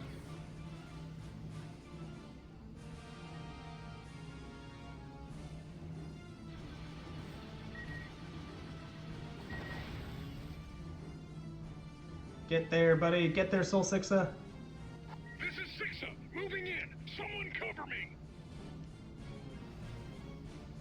Okay. As soon as Soul Sixa gets up this ramp, I'm just gonna park my car. Park my car? What am I saying? I'm gonna brake my bomber right here and just slowly float towards this door. 2, 1, 0. There we go. Wow, look at that. Take out those droid fighters. I'm going inside. Fighters swarming out of the breach. Looks like they really did some redecorating. It's a real droid works in here. Turned it into a regular droid works. Watch your backs. There's a reference, anyone who wanted it.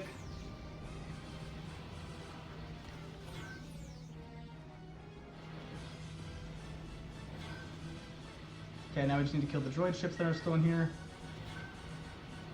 Great job, Revenants. Someone raised the flag. We're home at last. Nim, lower landing bay. A ship is powering up. Battle station! Target that bomber! Oh crap. Oh man. That's right, Rabble. And the game ends here.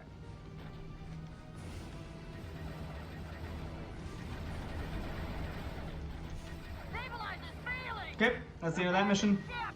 Ah! Okay, final mission, guys. Final mission. Finally. Yes, space cars. Okay, question for chat. If you could have any Starfighter ship, not like a capital ship, Starfighter ship, what Starfighter and why?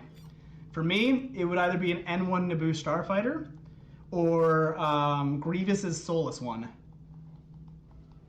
which is the Grievous bomber. Okay, real quick, we're gonna... Yes, Master Windu? These hex deployers must be stopped. We cannot allow them to jeopardize our operations on Geonosis. Copy. You can take out every hex deployer and every hex bomber as quickly as possible. And the way I like to do this is basically move my allies from the right side. Ooh, Slave One's a great choice.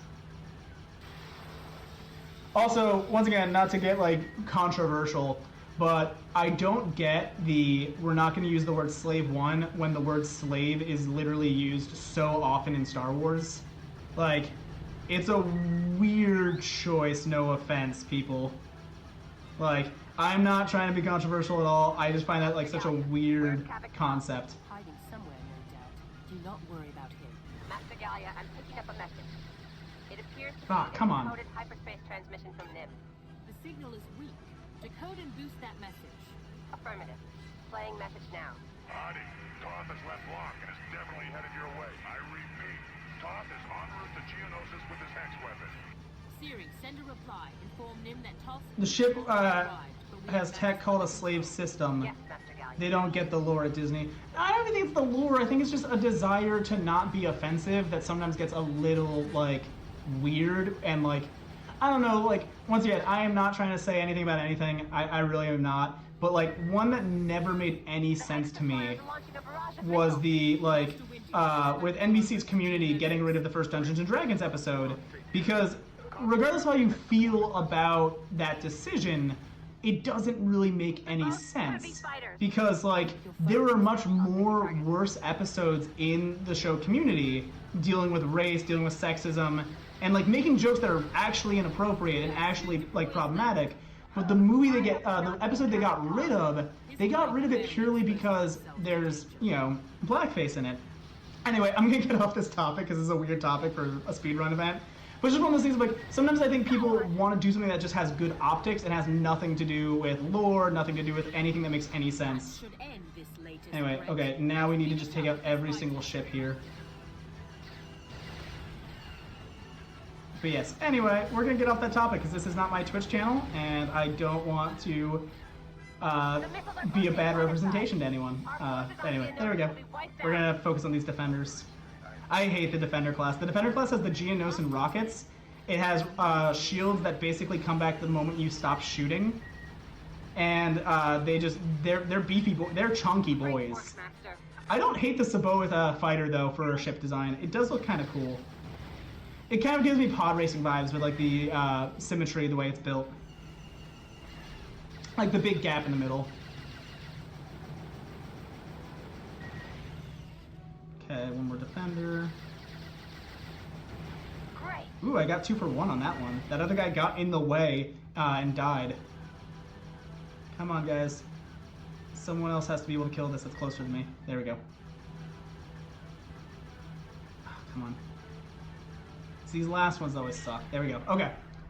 Or a Kodor Sith fighter. Ooh, that's a good one. Excellent job, everyone. Toth's war The machine Sabbath? has been Yeah, eradicated. the Black Sabbath from, Fighters incoming. why did I say from? The band, you know what I'm saying. Iron Man, there we go.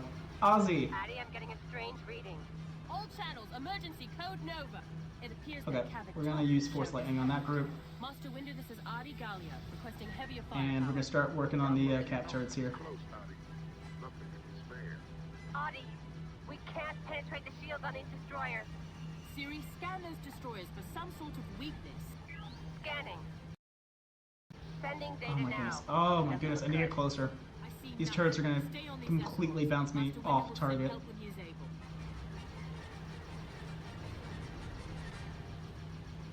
I love how these turrets clip. Like, no one thought about how like obvious their clipping is as they rotate.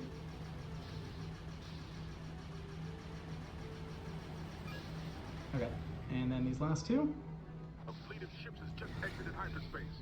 Sorry I'm late. Nim, Why did come to man? us. Shockwave is such a weirdly like it works sometimes and then it stops working the next second. Destroyers and reports on their weapon configurations. Copy, Gallia. Yeah, we just need to take out the cap turrets here. Here's some good things about KOTOR, but I just can't get through the first game because of the gameplay. I love the story as I played it, but I love KOTOR. I was saying this earlier. One of okay, unpopular opinion for sure. I didn't play Fallen Order purely because I was just very burnt out on that style of video game. I feel like a lot of AAA games kind of have a very similar style these days. And like, had Fallen Order come out a lot earlier, I definitely would have played it like day one. But I really felt burnt out on that kind of game.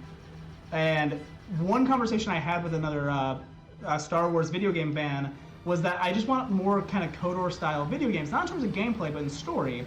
Because like one of the things I really enjoy about KOTOR specifically, About 1 minute out. I'm sorry, let me take out this last two turrets here. Need to take out all the capital turrets before he arrives. Otherwise he'll be a sitting target. There we go. All capital turrets have Okay, so from here it's just play the game until the final boss. Really not much I can do to really speed things up other than kill Toth very quickly. By the way, Kavik Toth is actually based off of, so Amy Beth Christensen designed Kavik Toth to look like her boss, Tom Longo, which is still one of my favorite, just like dumb Star Wars-y things. Like, that just makes me laugh. But anyway, with KOTOR, I just want more video games that like give you slice of life. I think Lego Star Wars Skywalker Saga really does this well. It just makes you feel like you're living in the galaxy, and you're like exploring different planets, and you're learning about different like planets' cultures and things like that. One of my favorite parts of KOTOR is the Selkath trial. Like the fact that there is like just a murder mystery in this video game, and like it weirdly kind of feels like a Phoenix Wright like game for a bit, where not only do you need to be able to like figure out who the murderer is, but it's all on you to figure out how to convince the judges, and also how to deal with the fact that like the judges have mixed opinions on you as an outsider. How long until they arrive? Anyway, I just want more games like that in Star Wars, and less of these like, I survived Order 66, and I am actually the real reason that the Empire, whatever, blah blah blah blah blah. Antilles reporting in. Like, I want more things like outside of the main timeline. We all do.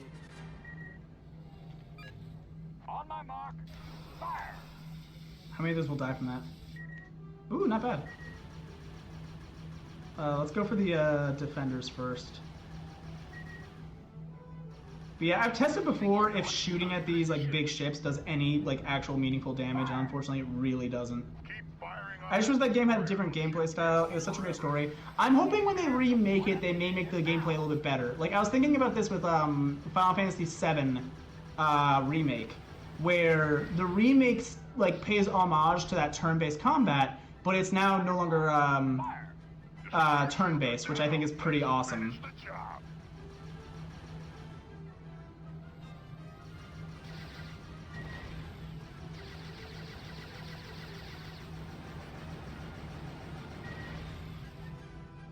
Fire.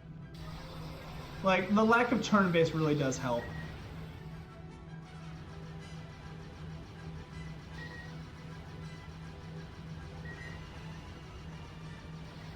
For FF7 Remake. So I'm hoping for that for KOTOR, is kind of where my mind is. Where I'm like, if KOTOR kind of like pays homage to that kind of like combat that it had.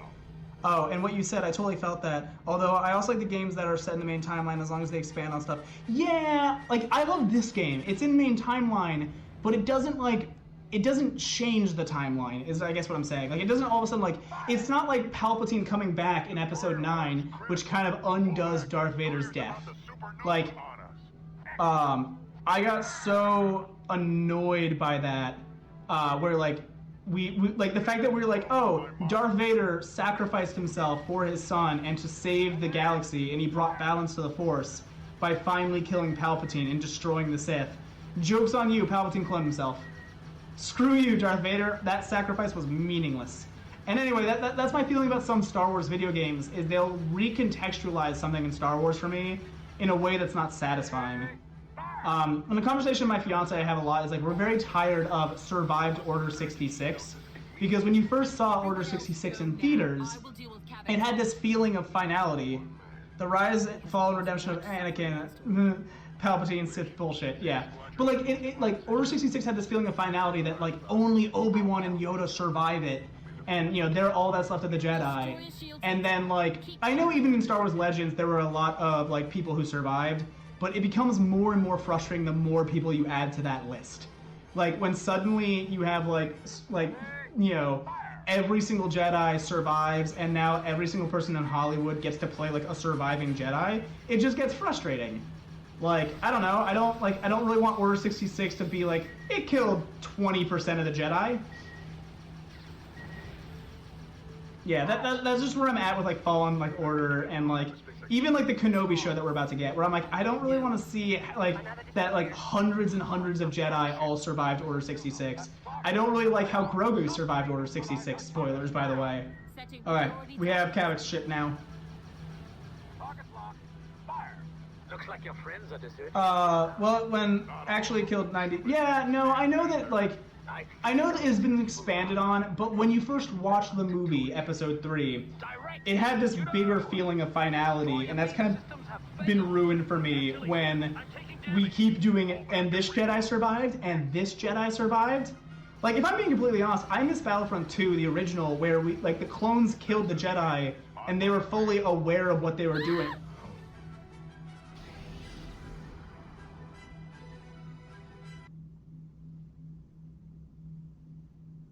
F in the chat. Master Gallia, this is Mace Windu. Yes, Master Windu? These Hexflyers must be stopped. We cannot allow them to do operations on Geonosis. Copy, Master Windu. Are you kidding me? Are you kidding me? Oh, come on. I was on pace too. I was looking at it and I'm like, oh my goodness, once I kill this last cap turret, if Toth comes out soon, I could maybe beat it. Like, I could maybe get 52-30. It wasn't gonna be huge, but it was gonna be something. BMAC, how do you want me to proceed here? Do you want me to finish the run, or how are we feeling? Master Gallia, I'm picking up a message. I died, and that was the end of the mission. That was the end of the final mission of the video game. Finish? Okay, thank you. Affirmative. Playing message now. Body. Toth has left block and is definitely headed your way. Oh, that hurts so bad, guys. That hurts so bad. Siri, send a reply. Inform Nim that Toth's fleet has already arrived, but we have matters under control. Yes, Master Gallia. Master Gallia, where's Kavak Toth? Hiding somewhere, no doubt. Do not worry about him. Yes, Oh, that kills me, guys. Oh, I just felt every part of me tense up and release.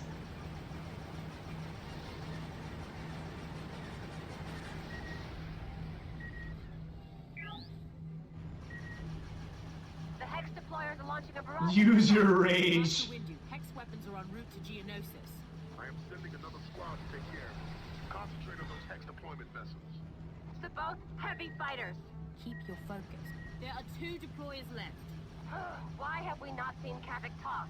His kind rarely exposed I get some of the behind the survivors, especially if they're good characters afterwards, but also makes the galaxy feel smaller going around and saying, oh, this guy, yeah, I don't know, I wouldn't say it's ruined for me, but it definitely hit like a critical mass at a certain point for me, I guess, is how I'd like to say it. Like, I'm just at a point where I'm like, I don't want more, like, I don't want Kenobi to be like, and these 80 Jedi that survived, and how Darth Vader, and not like, because I even missed the old canon, like, Force Unleashed I was fine with, where like, each Jedi that survived Order 66 had like a valid reason for how they survived.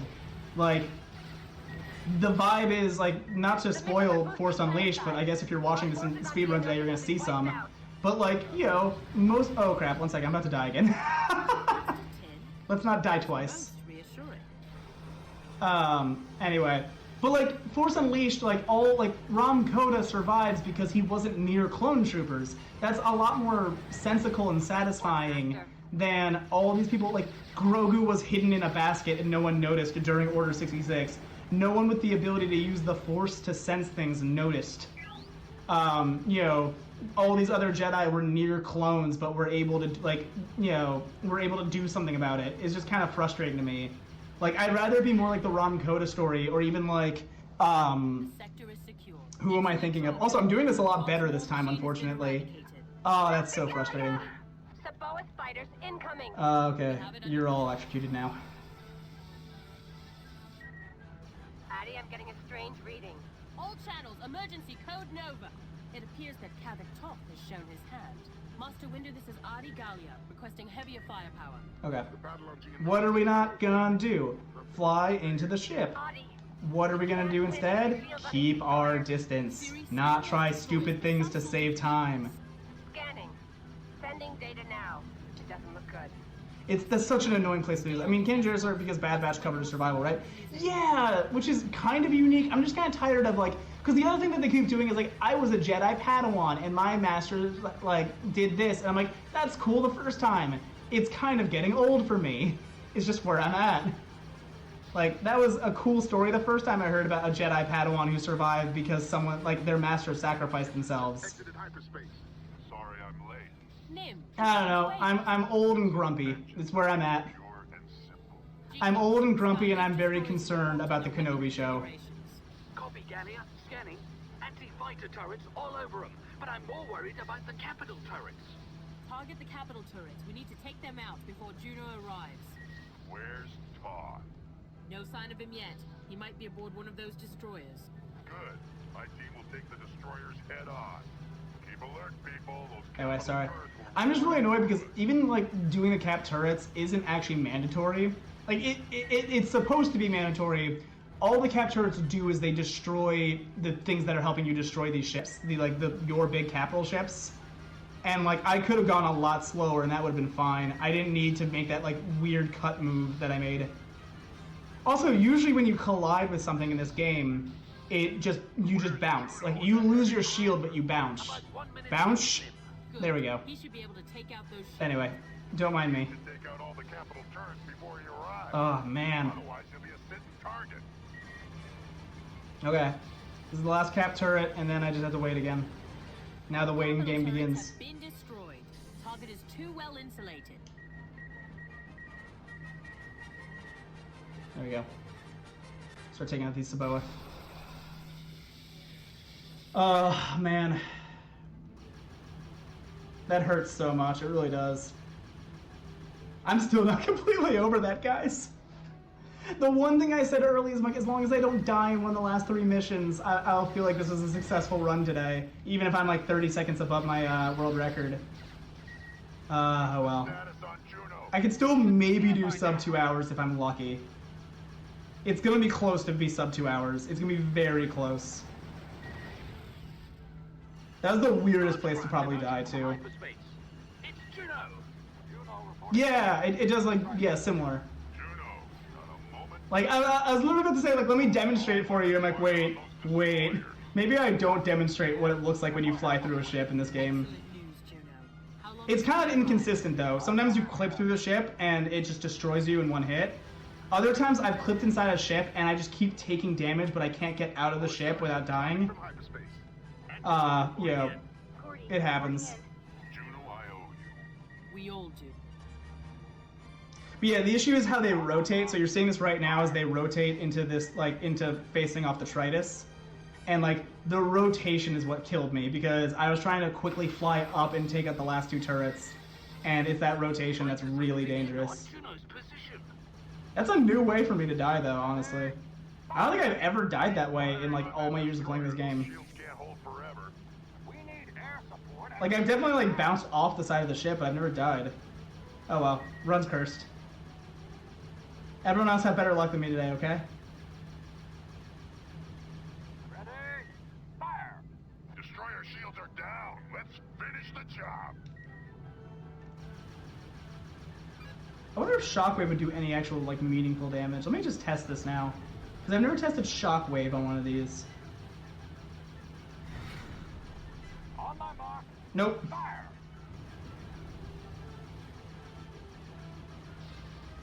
Yeah, I don't think it's gonna do anything. Battlefront, the Lego game, Fallen Order, and small bits of Coda are the only Star Wars games I've ever played. So sorry if I was... No, it's totally good. I definitely haven't played nearly as many Star Wars games as other people have. Fire. This destroyer is going down.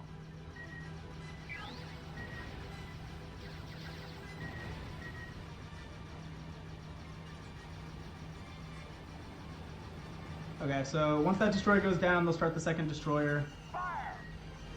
Yeah. Destroyer Yep, that one's down. critical. Pull back, the destroyer's about to supernova on us. Yeah! It's a risky idea in my head right now, but I'm like, I wonder if I fly...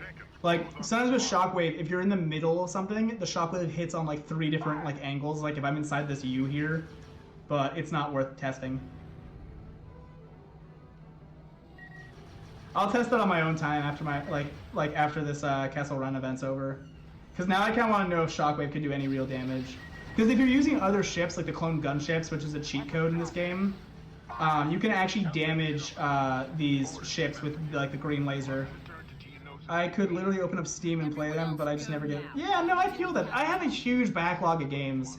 And like, I joke about this as a variety streamer, but like every time I'm like, oh, I should play this game that I bought and like enjoy it, and I play it on stream, I end up playing a game I've already played 100 times before.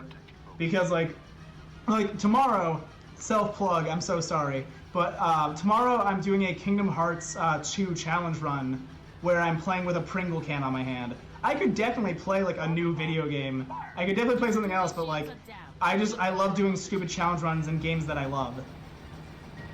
So yes, that is my tomorrow stream. Great. So yeah, I get the whole backlog thing. I think that's valid. I think everyone has that. I'm picking up more hyperspace activity. Toth. I know it's him. Another destroyer.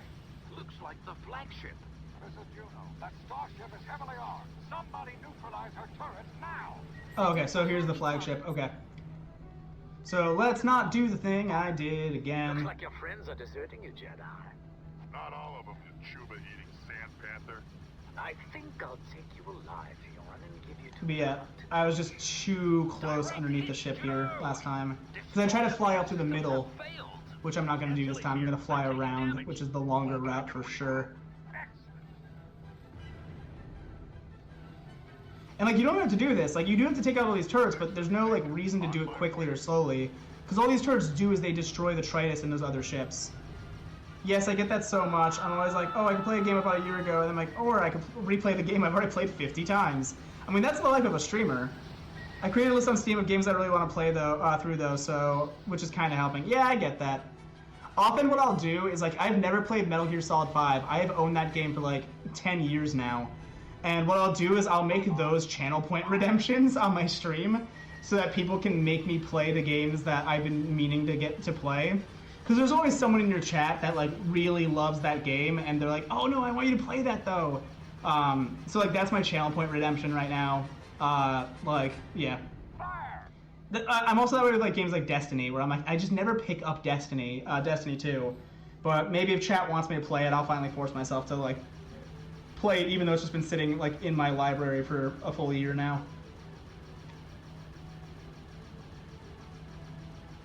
Weapons charging. Fire! Okay. This should be the end, everyone. This is not sub 2 hours by any means. I am so sorry. That would have probably been like a 1:53, and that would have been like 9 seconds above my best run, but now it's going to be like a 2:05, it looks like. Because what we're waiting for right now is, once the shields are down, Kavik Toth starts coming out.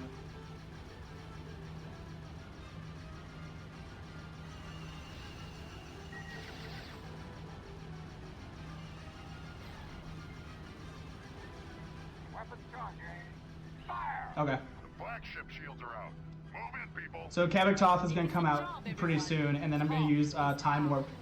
Here's the strat for a quick Kavik Toth. He pops up right down here, and what you can do is you can use time slowdown to quickly go through his entire health bar. Fire! A chain reaction has started in the flagship engine core. She's as good as dust. Juno, you did it. We can handle the fighters. I want you to head planetside and help out the Jedi forces. All right, Nim, she's all yours. Captain Kadok Talk, abandon your ship BMAC, and be save ready your with that end time. You will die, Jedi, as will your allies on Geonosis. Because yeah, you see where these 3 ships just popped out. That's where he's gonna come from. Nim, look out! No! Emergency power! Blast! Nim! My starship This isn't him, by the way. This is just another ship. Get talk! Jenkins, protect Nim. I Okay, can I'm handle gonna Talk. boost out, Copy, and then we'll Jedi. come back here. Go, Sixer, you with me. Jenkins, that's mutiny. I guess it is. Your fleet lies in ruins, Kadok Talk. Surrender to me and stand. But hey guys, I want to once again thank BMAC for inviting me to this. Make sure to join the Discord, everyone. And up next will be chess with Lego Star Wars, which I'm really excited to watch.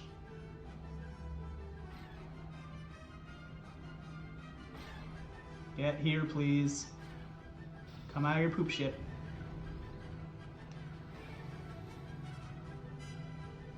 Why isn't he spawning? What the heck is going on? We did it! Oh, there he is. Okay. Jedi, I will deal with you myself. Master Gallia, a lone starfighter has exited the flagship. That must be Talk. Disable his ship if you can. I love the voice lines that will happen as his entire, like, he'll taunt you during this, like, pre-written script, even though I've already killed him. I will live long It's been really fun. Yeah, thank you all for hanging out with me, and I hope you guys enjoy the rest of the event. This is gonna be a really fun event. I sense desperation in your And that's it. Surrender to me. So the clock will stop right when the mission success fades. So there. So yep, that was 2 hours and 5, and yeah, thank you all for hanging out with me. Feel free to follow me, GameCatharsis on Twitch. You know, not the worst run, but probably not submitting it. But hey, thank you all for hanging out. GG's, and let's watch Chess play some Lego Star Wars in a bit.